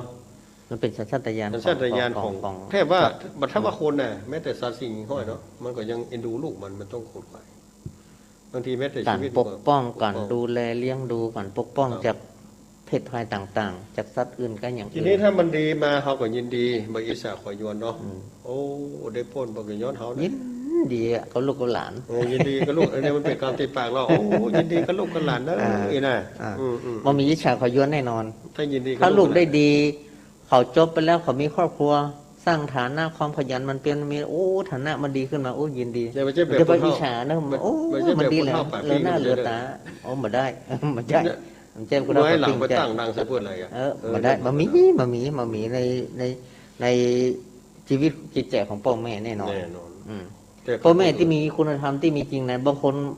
มาเขาว่ายกเว้นสำหรับคนที่บ่ยอมรับลูกเต้าของตนเอง อย่างที่เกิดมาเนี่ยก็เอาไปทิ้งนะขยะก็มีครับอาหารลบ เนี่ยมันก็มี มันก็มีเหมือนกัน นี่บางที ที่เกิดมาพอเผยอยู่เพราะว่าไอ้อย่างก็มันหกโขนเนี่ย ตั้งใจ มันก็มีเหมือนกันมันตั้งใจให้เกิดอันนี้ก็มีเหมือนกัน แต่ว่าโดยหลักแท้จริงของพ่อแม่ทุกคนต้องการจะให้ถ้าต้องการได้ลูกนะถ้าลูกกันมาเนี่ยจะดูแลเอาใจใส่เหมือนพรหมวิหารธรรมมีครบถ้วนบริบูรณ์สมบูรณ์แต่ถ้ามันได้ตั้งใจมันต้องการให้เกิดนี่ก็ดีเป็นมารหกโขนเป็นมารไปเลยนะเป็นมารชีวิตของตนเองไปเลยนะดังนั้นการที่จะมีคุณธรรมในตรงนี้คือระดับผู้ปกครองทุกระดับจานิติวะเนาะพ่อหลวงกำนันในอำเภอหัวหน้าส่วนราชการทุกอย่างบริษัทห้างร้านในต่างๆที่มีลูกน้องปองฝ่ายผู้ว่าก็เป็นนายก ครับ ไล่ขึ้นไป ต้องมีคุณธรรมในตรงนี้ ต้องมีคุณธรรม ถ้าเป็นพ่อบ้านก็ต้องดูแลลูกบ้านบอกว่าระดับใดก็ตามอย่างผู้บริหารประเทศก็ต้องดูแลประชาชนคนไทยทั้งประเทศเนี่ยประชาชนทั้งประเทศไม่ใช่ว่าแย่ได้คนเจ็บคนป่วยไปได้ฉีดทุกฉีดยามีวัคซีนก็บอกเอารัดบอกเอาเปรียบอย่างที่ว่าตั้งแต่ต้นเนาะห่วงเหมือนกันหมดมันจะห่วงก็คนรวยคนทุกข์ห่วงก็คนทุกข์อันนี้ขาดคุณธรรมตรงนี้แหละขาดคุณธรรมต้องเสมอภาคไม่มีอคติลำเอียงนี่แหละคือความเหมือนเลือกที่รักมากที่ชังเหมือนเลือกกันนับถือช่วยแก้มูนี่มาช่วยมาได้ตรงนี้แหละคือคุณธรรมของผู้ใหญ่ของผู้ปกครองอันนี้เมตตากรุณามุทิตาอุเบกขาเนาะการที่เขาจะใช้อุเบกขาเนี่ยมันก็ต้องพอในแต่ละกรณีไปบางคนนี่ทำแล้วทำเหล่ามันก็ยังเก่าอย่างขูนพวกน้องขูนมาขึ้นบางทีบางครั้งนี่มันก็อย่างใดนะเชื้อมาขึ้นซ้ำขูนมาขึ้นเนี่ยมันก็นักแกงอันนั้นเพราะว่าอีนายจะนะผมวิบากกรรมมันเกิงเนาะสมมติว่าเราเอาเชื้อที่มันเม็ดพันธุ์อย่างกันที่มันคุณภาพมันดีเข้าก็ดีเม็ดพันธุ์อย่างกันที่นี่หน่วยมันดีเนาะลำไยก็ได้ลำไยน้อยๆถึงไม่ให้ไปปลูกคือดีนะใส่ปุ๋ยใส่น้ำโอ้อย่างดีเต้ากับพันธุ์ดีนะผลผลิตออกมาก็ดีเพราะพันธุกรรมของมันวิบากแห่งกรรมมันวิบากกรรมก็ถึงมีการคาดพันธุ์อยู่เรื่อยได้จังปรับปรุงพันธุ์คาดพันธุ์พืชเนี่ยซัดก็เหมือนกันเนาะไอ้อย่างเหมือนกันนะพืชบางอย่างที่ปลูกที่เดียวต้องเปลี่ยนสถานที่ปลูกนะพันธุ์ของคนนี้ถ้าปลูกที่ไหนเตี้ยแล้วมันจะเริ่มกลายพันธุ์หรือว่ามันจะเริ่มมีโรคมีอย่างครับมีโรคภัยไข้เจ็บมันเกิดขึ้นมาละต้องเปลี่ยนที่ปลูกหรือว่าที่ปลูกที่เดียวต้องเปลี่ยนพันธุ์มาใหม่ลงใหม่สลับกันเนี่ยมันถึงอันนี้คนทำเหมือนกันบางคนถึงแม้ว่าเมื่อได้โอกาสดีได้พ่อแม่ดีได้ครูบาอาจารย์ดีแต่อาจจะบดีก็ได้บดีเพราะว่ากรรมมันเกิ้งโอ้ง่ายๆอย่างเนี้ยถ้าจะคนที่เข้าวัดก็ดีอ่านน้ำฟังทางอย่างนี้บางคนเนี่ยมันต้องไปขยันขยอคนอื่นนั่งลำไปก็ได้บางคนมันยังมาฟังอย่างนี้กรรมมันแบบเปิดที่ยุกับเปิดทึ่งฟังมันแบบฟังอยู่ด้วยกันบ้านเดียวกันนะปดยังดังล้ำคาญนั้นอีเนี่ยเขาให้เขาฟังเพราะใจเปิดวิบากแห่งกรรมเนี่ยอาจารย์บางทีมันบังเรื่องความความคิดความอ่านสติปัญญามันบังหมดหรอกมัน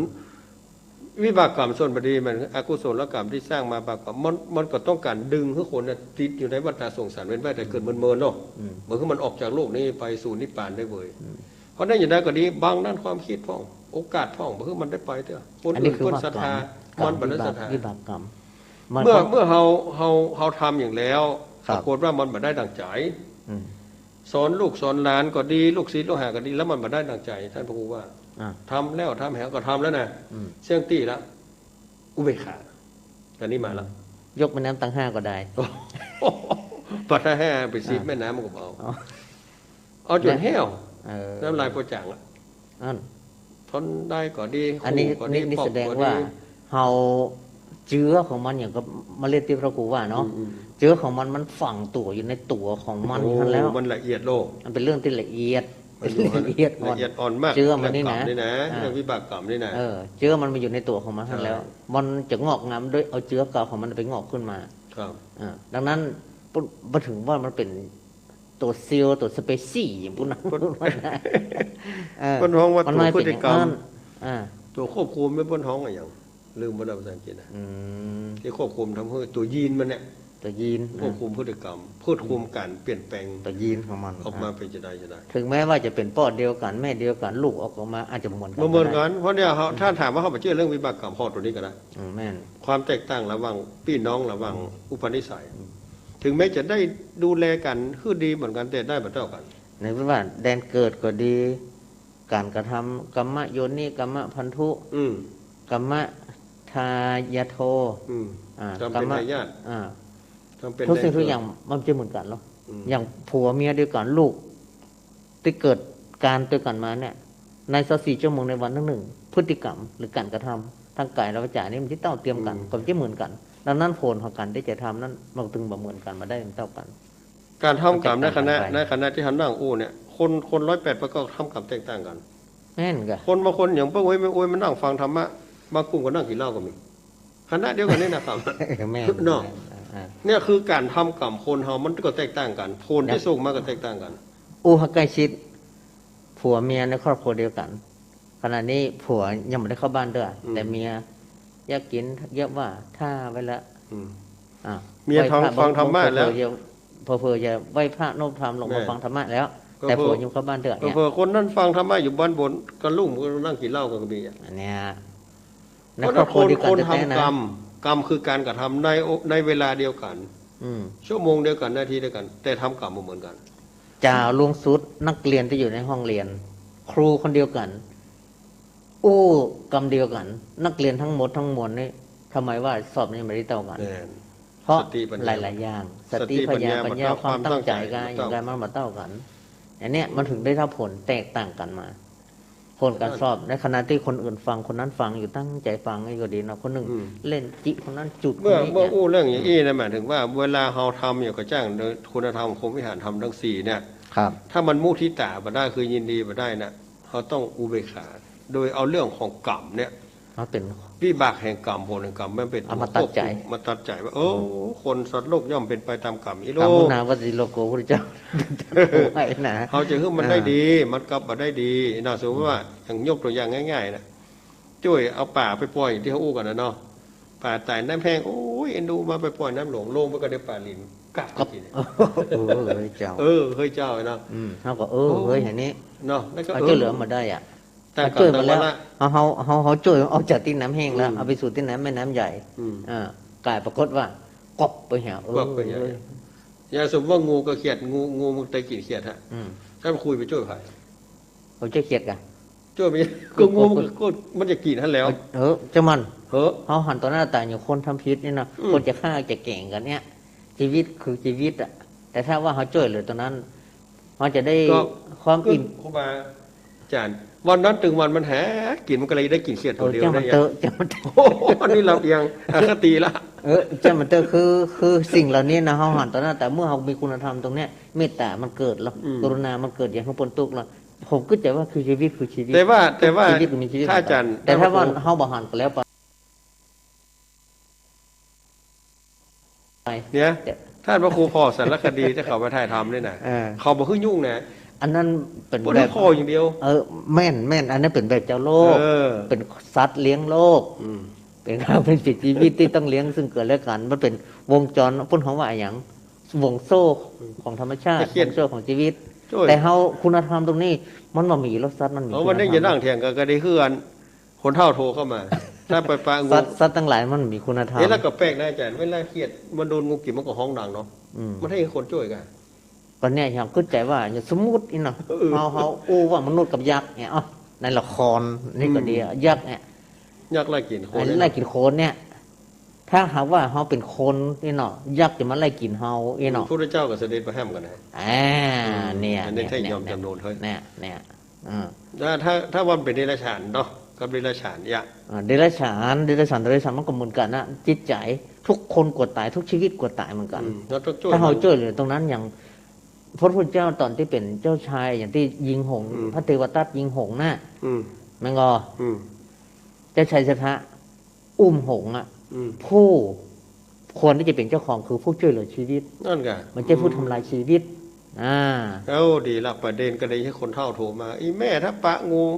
กินเคี้ยน้องแอบแม่จะช่วยผายเขามาเขาว่าเขาก็บบุ๊บตีบเคียนไล่ให้มันไปถ้าเขาว่ามันยังฝืนเอาอยู่เขาก็ใช่แม่ก็ไล่งูไปไล่แม่เอาเขียนยุ่งเลย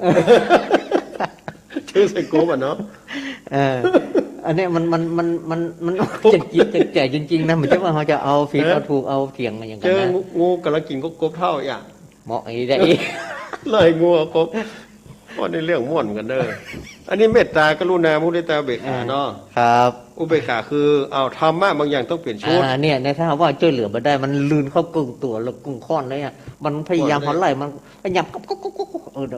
เว้นกลับของมันนั่นก็สุดเสี่ยงถ้ามันลืนไปเกิงจะเปลี่ยนแล้วเนาะถ้ามันยังขอความช่วยเหลือแอบอยู่นะเอาใจช่วยว่าแต่สื่อเด้อแล้วก็เดี๋ยวอู้นั้นต่อเวลามันเสี่ยงแต่คำว่าอคติสี่มีอย่างพ้องฉันทาคติฉันทาคติโทสาคติพยาคติโมหคติฉันทาคติก่อนฉันทาคติลำเอียงเพราะรักใคร่กันคติอคติคือความลำเอียงความลำเอียงเหมือนกับเขาตามเตียนถ้าเตียนมันซึ่งไปข้างใดข้างหนึ่งมันจะเกิดเงามืดในข้างหนึ่งเนาะเนี่ยนั่นคืออคติคือเงามืดคือแสงสว่างนี่คือถ้าเตียนตรงๆเนี่ยมันมีอคติเนี่ยคือคนตรงแสงเทียนมันตรงมันก็จะส่องที่ลำเทียนตรงนั้นมันมีเงารอบตัวของมันจะมีเงาแต่ถ้าว่าถูกลมเป่าหรืออย่างกระดามมันทำให้เตียนแสงเทียนนั้นไปเอ็นไปข้างใดข้างหนึ่งจะเป็นเงาขึ้นมาดังนั้นเงาคือเงามืดในตรงนี้คืออคติคือลำเอียงเทียบง่ายๆครับอคติสี่อย่างหนึ่งฉันทาคติลำเอียงเพราะรักใคร่กันสมมติว่าลูกเฮาหลานเฮาคนที่เฮาฮักลูกศิษย์เฮาก็ดีอ่ะมันไปทำพิษโดนขังมาทำพิษมาอันนี้ผมฟังเทพของหลวงพ่อหลวงพ่อสมภพเนาะที่ว่าวันนั้นน่ะลูกหลานเพิ่นไปโดนคดีมาไปบู๊หัวเพิ่นเนี่ยค่ะแล้วก็เพิ่นกับคนดังเนาะคนที่คนผู้จาคนนับถือนักตำรวจทหารก็นับถือว่าเขาก็แนะนำว่าหมู่นี่ก็ว่าไม่ยากอยากให้หลวงพ่อยกโทรศัพท์หาผู้เจ้าของคดีนะตำรวจเนี่ยกำเดียวก่อนได้แล้วขอให้พ่อหลวงพ่อยกโทรศัพท์เนี่ยอันนั้นก็มาอ้อนมาเลยพอไม่ได้มาเอามึงเอาไปบู๊หัวเพิ่มต้องใจวิบากกรรมไปติดขอบเลยไม่ยอมยกโทรศัพท์นี่แสดงว่าตั้งมั่นในคำว่าไม่ฉันทาคติคือบัลลังก์เอียงพระรักเพราะรักใคร่กันแต่คนเฮาส่วนมากมันมาอ้อนถ้าลูกผิดขึ้นมาเนาะโดนคดีก็ได้นั่นก็ได้พยายามจะพยายามช่วยผิดลูกเข้าคอกเข้าขังไว้ถึงแม้ว่าจะเป็นลูกจังก็ตามเด้อไปเหรออาจารย์สอนก็บ่ฟังบอกว่าอย่าไปขี่รถเหี้ยวรถเฮาขี่อยู่ไปไต่นั่นก็ไปจริงๆแล้วมันปากบ่ได้นะแต่จริงๆนี่ยังฮักเลยเป็นห่วงเป็นความอู้บ่ได้แต่ถ้าว่าลูกรถแฉลบมาบ่ห้อยแข่งฮักขาห้านก็มันห้อยเห็นแล้วถ้าเพิ่นเอาไปเข้าคอกเข้าขังก็ให้ไปขอนี่บ่ให้คนมันคืนจะแหละไปช่วยไปเหลือปุ่นฟ้องปุ่นร้องแล้วก็ช่วยออกมาอยู่เนี่ยเพราะความฮักนะความฮักนั่นคือฉันทาคติฉันทาคตินั่นตรงนี้ฮักเพราะช่วยลำเอียงเพราะฮักบางทีเนี่ยอาจจะไปลูกพิษกลายเป็นถูกให้มันถูกอยู่อันเนี้ยคือลำเอียงเพราะเราใครกันเป็นเปื้อนเป็นฝูงขอร้องกันนะก็ช่วยกันเถอะลูกพิษนะเขาฮักกันนะเป็นเปื้อนเป็นฝูงกันนะลำเอียงในเป็นว่าเส้นเนี่ยเด็กเส้นก็คือฉันทาคติละถ้าเส้นคำว่าเส้นคือฉันทาคติละนี่แหละลูกเปิ้นนาบาหลานเปิ้นนาบาเนี่ยน้องเปิ้นมันหมายความว่าถ้าหากว่าลำเอียงเพราะคนพิษเขาเป็นทุกข์คนทุกข์เขาเป็นพิษนี่นะอันนี้เป็นฉันทาคติละคนโทสะคติกะโทสะคติหมายความว่าลำเอียงเพราะโกรธอันนั้นอย่างหรอฉันทาคติก่อนฉันทาคติความรักใคร่ต่อไปโทสะคติคือความโกรธคือความลำเอียงเพราะโกรธกันเพราะชอบกันเพราะ เขาบ่ชอบกันเพราะ เพราะ จั จั ง ง กัน เป็นคู่กรรมคู่เวรเป็นศัตรูกัน เนี่ย สมมติว่าง่ายๆสมมติว่าลูกของคนที่เขาจังเนี่ยมันไปทำผิดแล้วก็ผิดแต่เขาจะไปปกป้องมันอย่างเงี้ยโทสะคติคือโตดปุ่นมามีแป่งโตดใส่เงือเปิดไอ้กะ บางทีมีน้อยเป็นนัก ชอบมันเธอไปซ้ำ จาก เติม น้อยอาจจะแป่งโตให้มันนักหรือว่าบ่มีก็พยายามจะแป่งให้มันมีจนได้เนี่ยบ่มีก็แป่งไส้บ่ใหญ่ก็แป่งเอานอกจากจังคนนี้นอกจากบ่จ้อยบางทีซ้ำไปซ้ำแหมซ้ำอันนี้ก็พอใจคือความโกรธแม่นโทสะคติคือความโกรธความบ่พอใจคือทอดตะกอนมันยังเฮาสมน้ำหน้ามันส่งเสริมไปช่วยมันเพลินนี่จะเป็นขอไปเป็นพยานเท็จแต่หมอนี่เพิ่นจะบ่คือมีนะเนาะก็ด้วยเพิ่นว่าจรรยาบรรณจรรยาบรรณของแพทย์เนี่ย4ตัวแทบมีเลยส่วนว่าคนป่วยแล้วเข้ามาปุ๊บเป็นโจรก็ตามเป็นโจรก็จ้างเป็นหน้าที่หมอคือต้องรักษาต้องหายแต่เป็นเผ่าพันธุ์ภาษาเป็นมิตรหรือศัตรูนั่นก็ตามต้องรักษาหาย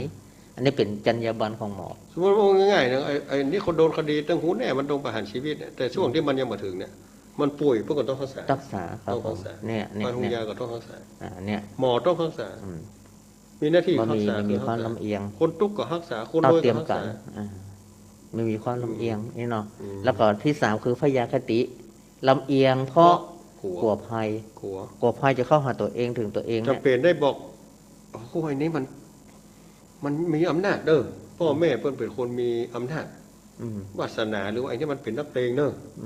จำเป็นได้ช่วยมันบางทีมันเป็นลักษณะที่ว่ามึงต้องไปทำนั่นเนอะมึงต้องไปทำอย่างอี้เนอะถ้าอันลูกเมียมึงต้องหลังมันจะโดนฆ่านะไม่รอดเนาะเอาไปเป็นตัวประกันป้องกันเอาย่าเป็นตัวประกันนะต้องไปทำนี่ไปพูดอีกเอาทำอย่างอีกพวกกลัวภัยถึงตัวเองถ้าไม่เยี่ยมทำอย่างอีกกลัวเป็นครอบครัวลูกเต้าเราหลานพี่น้องเผ่าปงวันตั้งหลังแม้แต่ตัวเองก็จะบ่ปลอดภัยเนอะโดนข่มขู่อีนั่นเนาะจุเปิ้นก็จะไปได้จุเปิ้นหื้อทำอย่างหื้อทำผิดทำถูกมั้งฮะอันนี้คือพยาคติคือตอนที่หูมันผิดก็ต้องทำเพราะว่ากลัวคนตายกลัวอันนี้พยาคติร้อน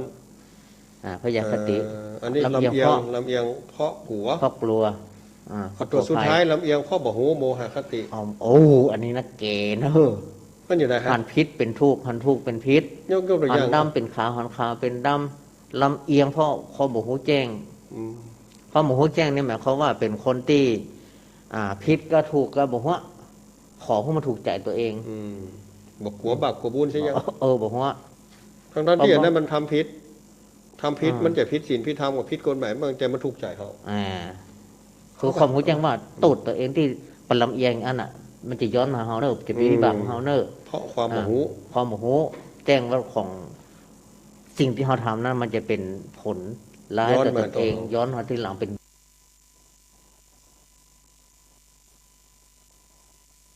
บาปบุญคุณโทษมีจริงอันนี้อันตรายที่สุดความว่าโมโหเนี่ยมันจะไปทำเพื่ออย่างอื่นผิดพลาดไปเห็นนักแม่นอย่างก็ให้โจมไปตอมเสี้ยงว่าง่ายนะโจมตอมเสื้อเม็ดแรกมันพิษมันต่อไปมันก็พิษมันตลอดถ้าเป็นนั้นละเล่ไปหมดอะถ้าเป็นมรรคเมลไปก็สมาธิทิเป็นตัวแรกสมาธิทิทิฏฐิคือความคิดที่ถูกต้องถ้าเป็นมิจฉาทิฏฐิจบพิษไปหมดเลยเล่นะก็เป็นละเล่มันจะรวมมาถึงตัวอคติเนี่ยครับเป็นผลพ่วงของมันแม่นผลพ่วงจากถ้าโมหะคติมีอย่างอื่นมีได้หมดอะอคติอย่างอื่นมีได้หมดเพราะนั่นถึงว่าไอ้ตัวที่จะนำให้ความเจริญมาหรือว่านี่ก็คือความคิดถูกต้องเนาะครับฉันทคติโหอันใดเป็นแต่บัดแต่อันใดเป็นบุญเป็นบาปคุณเป็นโทษอะไรอย่างต่างๆนี่ต้องโหแต่ถ้าหมอโหเนี่ยหมายความว่าอันตรายแต่ละคุณธรรมอื่นมันอย่าเกิดแล้วครับมันก็นอกจากมันจะไปเสียหายครับอคติก็จะเกิดขึ้นครับผมมีแผนทำก็บ่มีเปิดซ้ายวันนี้จะว่าจะมานั่งเพะก็นึกว่ามีอย่างอู้ได้เน็ตแต่มาแต่ละเตือกไงไม่ยังมาอู้คนฟังเนาะที่ว่าอย่างก็เรื่องอะไรอย่างก็ที่ว่าจะอู้กันนะที่อู้ไปแล้วมันจะว่ากันได้นะอย่างก็โอ้เรื่องงูก็เครียดนี่กันใช่ไปปะนี่จะบคติอคติเนี่ยได้งูก็เครียดถ้าช่วยเราไปจะได้ถ้าไม่ช่วยไปจะได้อคติเลยเนี่ยต่อไปจะเปิดสายเนาะ052010084พอจะได้ เจตอนนี้เปิดแล้วเนาะวางหูแล้วเนอะ052 010 084สายแรกเจริญปอน เจ้ากับภาษาเจ้าท่านพระ โอ้ คุณของ เน้นปานนีนี่นะ มันเป็นได้อ่ะ แม่แมวคิดอีก ว่าจะได้แม่วันนี้เครียดกับงูจะช่วยผายบ่ช่วยผายอ้อ ไปว่าลำ แม่ เลียง จะช่วยเขียนนะคะ หนึ่งเสียงแล้วเด้อ เรื่องเสียงนี่ ช่วยเขียนให้กรรมเนี่ยมันจังไงมันอ่ะ งูมันก็อ้วนแม่งู งูมันจะมาพอใจแน่แม่ อันป้อมพวกกมานะมันโผล่งูอันคะแนนเกียรติโผล่งูเหตุตอน อ๋อ ย้อน อะไรแม่ยังจะไม่ยังเพิ่มเติมกับแม่วันนี้ ฮะ อันหนึ่งชั้นเล็กอันหนึ่งชั้นใหญ่อ่ะ ย้อนแต่ถ้ากบกำลังกินงูช่วยอย่าง อย่างนั้น ถ้ากบมันกินงูอ่ะ ถ้ากบกำลังกินงูไม่จะช่วยผาย มีนะกบ ร กิน ถ งู มันจะกินละงูที่เขาไม่ไหน นี่แม่พ่อสารคดีมีประเด็นกบตัวใหญ่ กบยักษ์กับวันงูลูกน้องที่มันเกิดออกจากไข่ใหม่เนี่ยอันได้ไหมมันเจ๊ไผ่อันนั้นได้มันใหญ่ถึง2 ลูกไหนดูเขียนนะคะ จ้อยผู้ที่ถูกทำร้ายอีดีกว่าไหมเนาะฝ่ายถูกทำร้ายเขาจะจ้อยฝ่ายตรงข้ามเนาะอีกแล้วกันเนาะสาธุนะแม่เนอเจ้าให้กำลังใจท่านเลย2 ตัว2 องค์นะเจ้า สาธุ เสียงเลขนี่ช่วยเครียดเฮ้ย 052 010 แล้วมา 084 ช่วยก็ได้นะช่วยๆนะออกมาได้ก่อน สายนี้จะว่าจะได้โทรจากที่ไหนพอใจกันมายิงเนาะเจริญปอน แกไม่สาเจ้าท่านพระครูทั้ง2 ลูก2 องค์เจ้า แม่สุรินทร์ว่าแม่สีทอน เสียงก็ เจ้า เหมือนกัน เนี่ยกดว่าอยู่ประโยชน์แม่สุรินทร์ทิพย์แล้วเนี่ย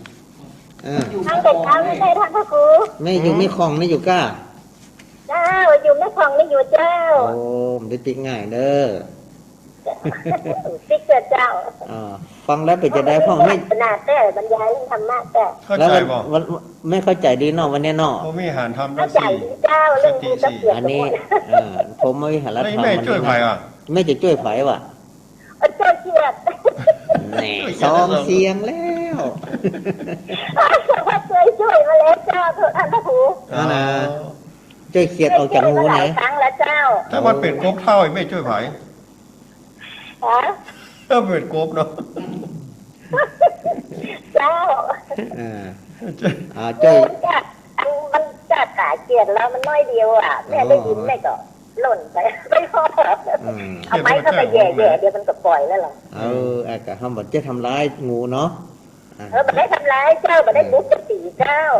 ดีละเอาไม้ไปเพียงแต่เอาไม้ไปแย่ๆแล้วมันก็ปล่อยเหรอมันสะดุ้งตกใจมันก็พายออกแหเนาะเกียดมันก็ให้หู อ้า มาเท่าว ของ กินดูมัน ของคนอย่ามาช่ สา วย ธุสาธุนะแม่เนอ เจ้าจับไม้สาเจ้า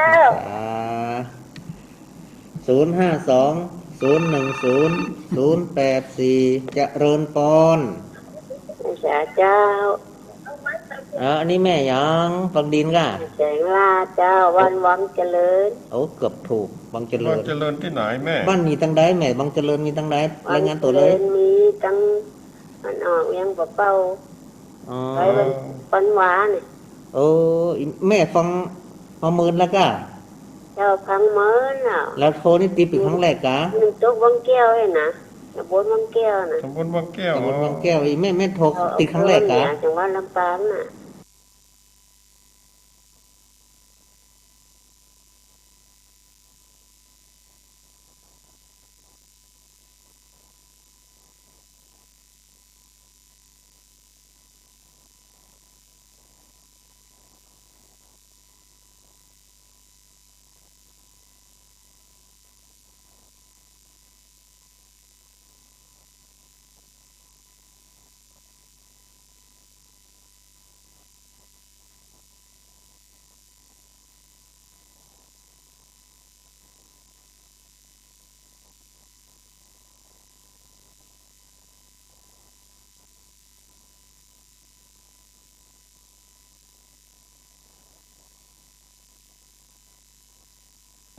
แม่โทรตีครั้งแรกกะ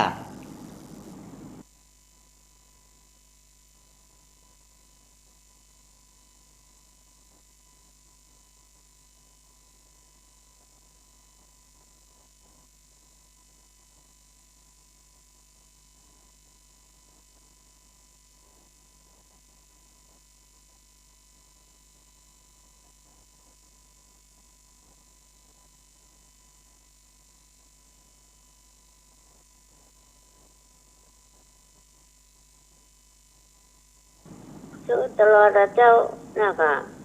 ทั้งตลอดโทรติดเป็นครั้งแรกกะเจ้าติดเป็นครั้งแรกน่ากะแม่ว่าจะได้ฟังแล้วเป็นจะได้วันนี้ฟังรายงานตัวในล้อก็อันฮือคนอื่นทุกผู้ฟังได้ฟังได้ผาให้เขาจังได้กะป้าสีดาคนงามเจ้าอีกอะงามเพราะคนฟังเดี๋ยววันที่25ไปปะกันเด้อ25ไปปะกันโอ้สาธุเจ้าแต่ว่าวันซื้อหนูกับป้าท่านป้าไหนท่านเราก็ถ่ายรูปเลี้ยงกันท่าน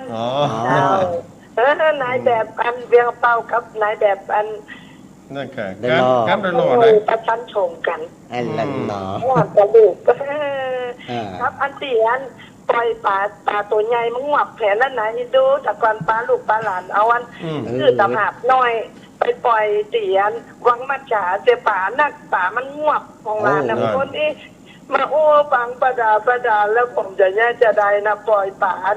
ปล่อยตะหาบน้ำปล่อยมาป่ากินแล้วไม่รู้เป็นอย่างเอากรรมของซัดอีกกันแม่ก็กรรมต่างวันตั้งออกให้เขาได้เข้าใจนะแม่เนาะเจ้าสาธุเจ้านะมันจะได้โทร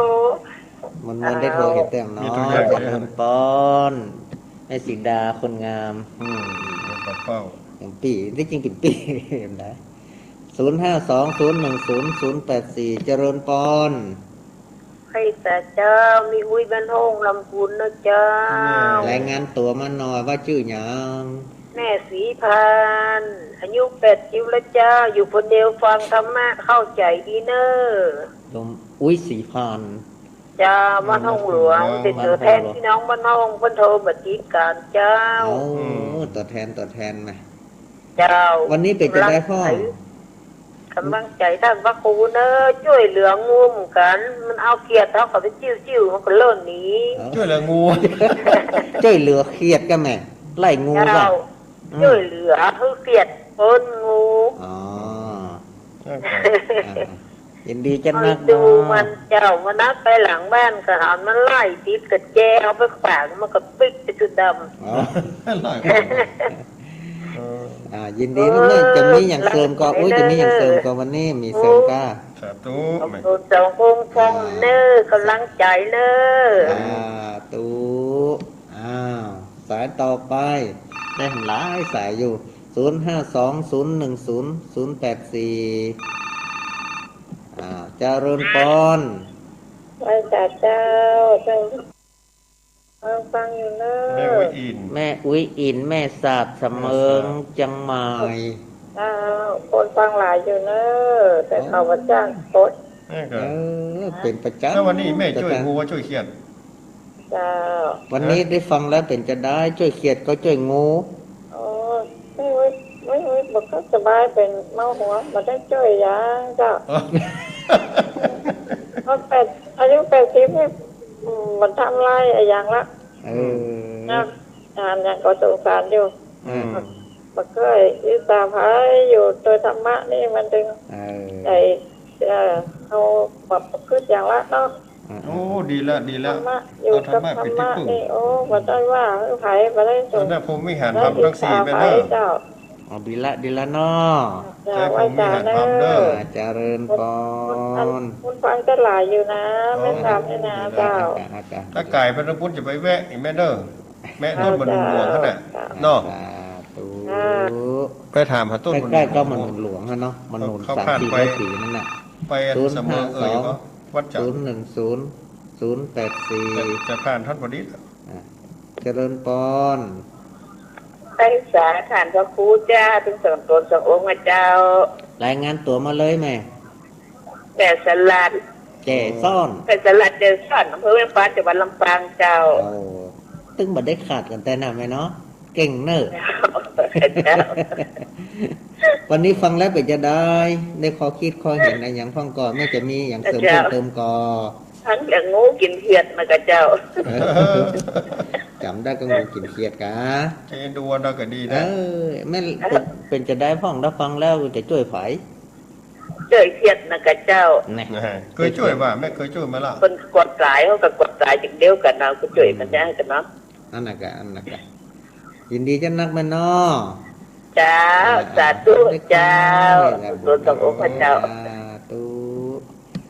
ฟังคนเล็กคนน้อยถ้ามีอย่างเพิ่มเติมก็อย่าอู้กันเล็กๆน้อยๆเนาะเผื่อคนอื่นคนมาได้โทรมาเจริญปอนใช่จ้าเจ้าเจริญปอนแม่รายงานตัวหน่อยแม่พ้องมันต้องร้อนเจ้าโทษแต่ปีแล้วแล้วอาทิตย์แม่อย่างก็ชื่ออย่างก็แม่โทษแต่ปีแล้วซึ่งติดอีกแม่ชื่ออย่างก็แม่ยังไม่พรมแม่จันฟองแม่จันฟองบ้านอย่างก็บ้านหยาง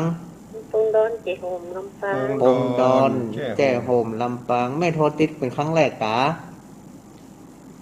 ที่หลายเตื้อแล้วก็หลายเตี้ยแต่มันโทมตันเป็นเวกเต็มวันนี้ตันแล้วแม่จันฟองตันแล้วฟังแล้วเป็นจะได้วันนี้ได้ข้อคิดอย่างก่อนได้ข้อคิดแกแล้วข้อคิดแล้วเป็นจะได้พ่องแม่ฟังแล้วมีอย่างเพิ่มเติมก่ออยากเจอเขียนนะจ๊ะเจอเขียนนะม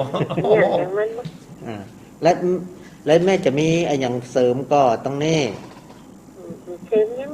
ฟังเองดีแล้วเนาะฟังไปติ๊กๆนะแม่เนอฟังไปเรื่อยๆเนอไม่ตกโล่แม่กับไปกันตุ่มโป่งนะก็โผล่ไปหันอยู่อากาศให้รอเตี้ยนแม่กับไปลูกดำหัวแม่กับไปลูกไปกันแล้วหรอแม่รู้จักอาตมาจำได้ก่อนจำได้ค่ะแม่เอาช้อนกระถิ่นให้อันนี้อาจารย์บรรยงอาจารย์บรรยงบอกเอ้าแอนนี่เดี๋ยวไปจอดกระถิ่นไปกันขันนี่ใครงัวแม่อยู่ยังนอนไปปลากันที่ไหนฮะสภาพไปเมื่อละอนุโมทนาเนอะแม่เนอะทีนี้ว่าจะไปตามหัวก็เล่นได้ไปพุทธบัจจัสสาธุเนาะรอโควิดมันห่างก่อนสาธุเตียนก็บ่ได้ตันได้หล่อไปนี้แม่จันฟองได้หล่อเตียนตานเตียนแล้วได้คนเล็กคนน้อยเนาะ0520100084เจริญปอนกับไว้สาครับน้องเบลเนอร์น้องเบลในเมืองวันนี้เป็นจะได้กับไว้สาพระครูสถิตสารคุณแล้วก็พระครูกัลยาณปราโมทเนาะดีแล้วก็อันสวัสดีเจเลยนะครับขอบคุณน้องเบลน้องเตอร์น้องสื่อน้องเตอร์วันที่25นี่ปากันเนาะที่25ไปปากันที่เดินนางแก้วเนาะพระครูกัลยาไปอยู่เนาะไปอยู่ก็ว่าวันที่3แล้วก็แวบไปก่อนมันก่อนนี่บ้าจักพระครูวันสถิตก็ไปเนาะไปอยู่ถ้าบัตรติดคัดอะไรอย่างนั้น 100% เลยวันนั้นไข่หมูเอาข้าวกำมาให้เนาะเนี่ยเนาะนั้นก็อันขอบคุณครูบาอาจารย์ด้วยนะรู้จักกันในการเดียวกันน่าจะเป็นพระครูสังวรเนาะทำมาแล้วนั้นเดี๋ยวผ่านกันนะเนาะเราไปฟังขึ้นอะไรอย่างก็แล้วก็วันนี้ก็ฟังธรรมะฟัง104ครับ104เนาะ104วัดไฟหินชัดเจนดีนะครับชัดเจนเนาะวันนี้ฟังว่าจะได้ป่ะพระครูสถิตสารคุณแล้วก็พระครูกัลยาณปราโมทแล้วก็เจด้วยนะครับสาธุเนอครบทีมงานเนาะวันนี้เนาะครบทีมไว้สาสวัสดีครับในเมืองเชียงใหม่น้องเบลจุดไฟหินฟังเป็นประจำเจริญปอนใส่สาเจ้าพระครู2 องค์วันนี้อีกแล้วตักการเม็ดจันเล่นใสว่าจะได้แม่วันนี้เดี๋ยวมันได้ยินแล้วที่งูกินเศษนะเมื่อเฮาแต่ก่อนนั้นได้ยินมีวันก็ไปเจอเล่นได้จะช่วยฝ่ายก็ไล่มันแยกกันให้ได้ดูเขียดตัวถ้าจะน้อยแม่เขียดเนี่ยถ้าเขียดนี่ใหญ่หน่อยสีตัวนี้ว่าเขียดงูจะไปเขียดเนอเขียดมาตายแล้วจะเกียดเนอเนาะถ้าบ่หันก็แล้วไปถ้าหันก็ต้องช่วยเนาะมันเป็นก็จะต้องช่วยมันน้องอย่างนี้ดูนะน่ากะแม่จะมีอย่างเสริมก็แม่วันนี้จะมีอย่างเพิ่มเติมก็มีอย่างเพิ่มเติมธรรมะหักษาใจเต้อุ้ยหมอนรับล่ะได้ยิ้มก็ดีแล้วแม่เนาะอุ้ยหมอนรับไปแล้วก็ รับแล้ว ฟังธรรมะได้ยิ้มก็ดีใจขณะนี้ก็เอาแล้วตุกก็คลายไปก้าวนะแม่เนาะ สาธุนะแม่เนอะ เจ้าไว้สาเจ้า รักษาประจับใจงูประ จุ จุใจเขียนเนาะ 052010084ได้ทำลายสายอยู่เนอะอาจจะโทรมาตั้งใดแหมเจริญปอนจังพยา เจ้าว ปั พระวิสาเจ้าท่านพระครูทั้งสองตนสององค์เจ้า แม่สายพินมีจะอย่างจะดอยเสริมเพิ่มเติมมาได้เลย ไม่อย่างเพิ่มเติมเจ้าฟังกับม้วนงูกินเจ็ดงูเจ็ดแล้วเจ้าน้องคนพอเป็นว่ามาต้องไล่มันเลยคนมาป้าใจกันเลยเจ้า นั่นนี่มีเหตุมีผลเนอะคนคู่กรรมคู่เวรกันเนาะ แต่การคนก็เป็นว่าจะไปไล่มันคนมาป้าใจกันแล้วอันเป็นแจ้งว่าจะได้ป้าใจกันนี่เป็นว่าละกันไม่ใส่กินกับหันแป๊บเดียวแล้วมันจะบาหันมันกินกัน มาใส่กรรมใส่เวรเพิ่งมาใส่กรรมใส่เวรกันอีก เจ้า นั่น เขาตั้งแต่ต้นรายการกันล้างหาการใส่นี่นะเจ้าหลังเสือทานพระโคทั้งสองเนอะ บุญทักษะนั่นแม่เนอะ จะไม่ใส่พินมันโทรมา เจ้ากับไว้จ่าเจ้าทานพระครูเจ้า เป็นว่ากรรมเวรเป็นมาปากก่อนดีกว่า เอาตัดกรรมตัดเวรตั้งมาดีหรอ มันไล่ได้ใช่กรรมใช่เวรกรรม ใช่ถ้ากรรมหนึ่งกรรมนางยักษ์กับนางยักษินีฮะน่ะเว้นกันแหงเจริญปอนกับไว้จ่าเจ้าทานพระครูสององค์เจ้ารายงานตัวมาเลยแม่การยังไม่ใส่รองเจ้าไม่ปอต้นนั้นบ่ได้ไป ไม่ได้ไปห้องประเดี๋ยวในต้นสมจืดน่ะ จากพอแห้งตากแห้งเก็บมากันเด้อต้นน้อยมันพอกไปเข้าดินมันเป็นอย่างน้อยต้นใหญ่พวกนะเป็นอย่างที่เฮ็ดสมัยประการน้องเปียวดื้อสาธุนะแม่เนาะมีอย่างเสริมเพิ่มเติมก้าวันนี้ข้าวฟังเจ้ากล่าวไว้สาเจ้าจะเลื่อนปอนอันนี้เป็นโทรเป็นประจำมาแล้วไม่ใส่ทองห้อยการบ้านโฮงหรือปูนเนาะ052010084เจริญปอนสัก2 สายเนาะกล่าวไว้สาข้าท่านอาจารย์ทั้งสองบาสุกขอบุญธรรมปงหนองเลี้ยงปกเอาแล้วครับปงหนองมาแล้วได้มีโทรเข้ารายการตุ้งปีนอตื้อวันนี้อย่ามาจ้าฮะเด็กแต่เมื่อกำแรกเราได้เบอร์เดียวนี่ครับบาสุกนี่จ้าเฮ้อปงหนองก่อนแรงนี่ก็ได้ยินเข้ารายการตุ้งปีนอตื้อเป้าครับพอดีดีเจตัวเนอครับสวัสดีมึงครับถ้าช่วยเรื่องนี้ถ้าอยากได้ก็เสียให้เต่าก่อนง่าช่วยกูให้ติเคียดแล้วก็งูกดมันราคาอยู่ไปหูนี่งูจะเกียดมันก็มันได้ทั้งนึงแล้วเสียทั้งนึงไงพ่อมาได้ก็เอากันเนาะพ่อได้ก็อีดูอยู่ช่วยก็มันทั้งนึงก็ย้อมเมียเนาะน่ะแย่ใดพ่อแย่ใดจะได้กินอยู่ฮั่นแล้วเนาะแม่น่ะจะเข้าปากคนแล้วนี่ได้กลุ่มดีแล้วจ้ามันเตอร์ป่ะเขาช่วยเขาทำหน้าที่ของผู้ช่วยอย่างกาวันถ้าว่าอันมันเบนกลับมันก็จะไปเสี่ยงมาขาดก็เสือเนาะมึงจองกูจองเวนมึงเนี่ยถ้าเขาตัดปุ๊บตัวนี้อาจจะเสี่ยงกลับเสี่ยงเวนแค่นี้ละโมเนาะมันได้กินแล้วก็อาจจะมดกับมดเวนมันไปเนาะแม่น่ะสาธุนะวันเด้อครับเอาไว้ใจครับจะเริญปอนเขาก็หมายยังอย่าง052010084เห็นสักสายหนึ่งนะครับเนาะ14 สายเนาะเจริญปอนแล้วไว้สาเจ้าผู้รักคนพระองค์เจ้าแม่รายงานตัวน้อยมันมือพวกแปบแม่รายงานตัวเลย เมตตาเมตตานายเจ้าเมตตาบันเมตตาน้อยเจ้าเป็นจะได้ผมฟังวันนี้ให้เขาคิดก่อนพวกเจ้านึกจะเอาไม้เขาผ่าปุ๊บ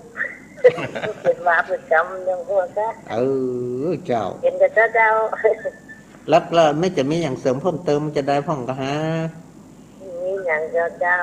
เป็นกำลังใจเนื้อเจ้าเป็นกำลังใจนะแม่เนาะบุญทักษะนะแม่เนอร์สาธุอนุโมทนาแจ้ห่มน้ำปังกันเนาะสายเนาะ15 สาย052010084ประกอบเป็นสายสุดท้ายเนาะเจริญปอน เจริญปอน เจ้าพระเจ้าโยมแม่บอกครับอาจารย์เวียงหนองลอกเจ้า แม่บัวค จะนั้นแม่บัวค เจ้าพระเจ้าเวียงหนองล อาจารย์เวียงหน อ อก ง เกี่ยวกับการแล้วเนอะ เกือบปละแม่ตะกี้แม่ไปอันที่หดน้ำศพกอก เอามาได้ปลาเจ้า มันอยู่ไกลกันแบบใกล้กันก้า เวียงหนองล่องใกล้นั้นอำเภอเดียวกันหรอเวียงหนองล่องอันนั้นก็เป็นตำบลเวียงหนองล่องหรอ วังชัดเจนเลยเด้อ นี่แม่ช่วยงูช่วยเขียนอ๋อ แต่ช่วยงูก็ช่วยเขียดว่าเท่าครูมันบันแล้วจ่ายเหรอ ได้จะเขียนเอา ช่วยเขียนแล้ว มันเก็บเหียบลูกให้ดูจ้ะ นี่ดูพ่อเนาะ เจ้าเขาไล่ให้เราดูออกปากบางแห่ขยะ อากาศไล่ไปกับปอนะแม่เนาะไปทำร้ายก่อนถ้าเขาบอกหันแล้วไปนะถ้าหันแล้วก็เขาช่วยได้ก็ช่วย เขาก็แล้วไปเลยอ่ะ อากาศ เนาะเมตตาธรรมความทุนโลก เจ้า คุณทักษะเนื้ กำลัง เนื้อ ใจเด้อสมตัวสมโอพระเจ้า ยินดีจัดนาขออนุโมทนาแม่เนื้อขออนุญาตยก เจ้าเต็งโทรแล้วแม่เจ้าเต็งง่ายเนาะ ดีแล้วเนาะ เจ้า สาธุ ค่ำคืนวันพุธคืนนี้30 มิถุนาก ดลาเลย มีอยู่15 สายเนาะ นะครับ สายแรกแม่ปราณีบ้านแม่มาวขี้เหล็กอำเภอฝางจังหวัดเชียงใหม่สายที่2แม่สีทอนบ้านหนองบัว แต่เพิ่นมาอยู่ที่แม่ของสันปะตองเนี่ยเนาะตอนนี้สายที่3แม่แสงร่าบ้านวังเจริญตำบลวังแก้วอำเภอเวียงป่าเป้าจังหวัดเชียงรายสายที่4แม่สีทอนแม่สีดาโยมแม่สีดาคนงาม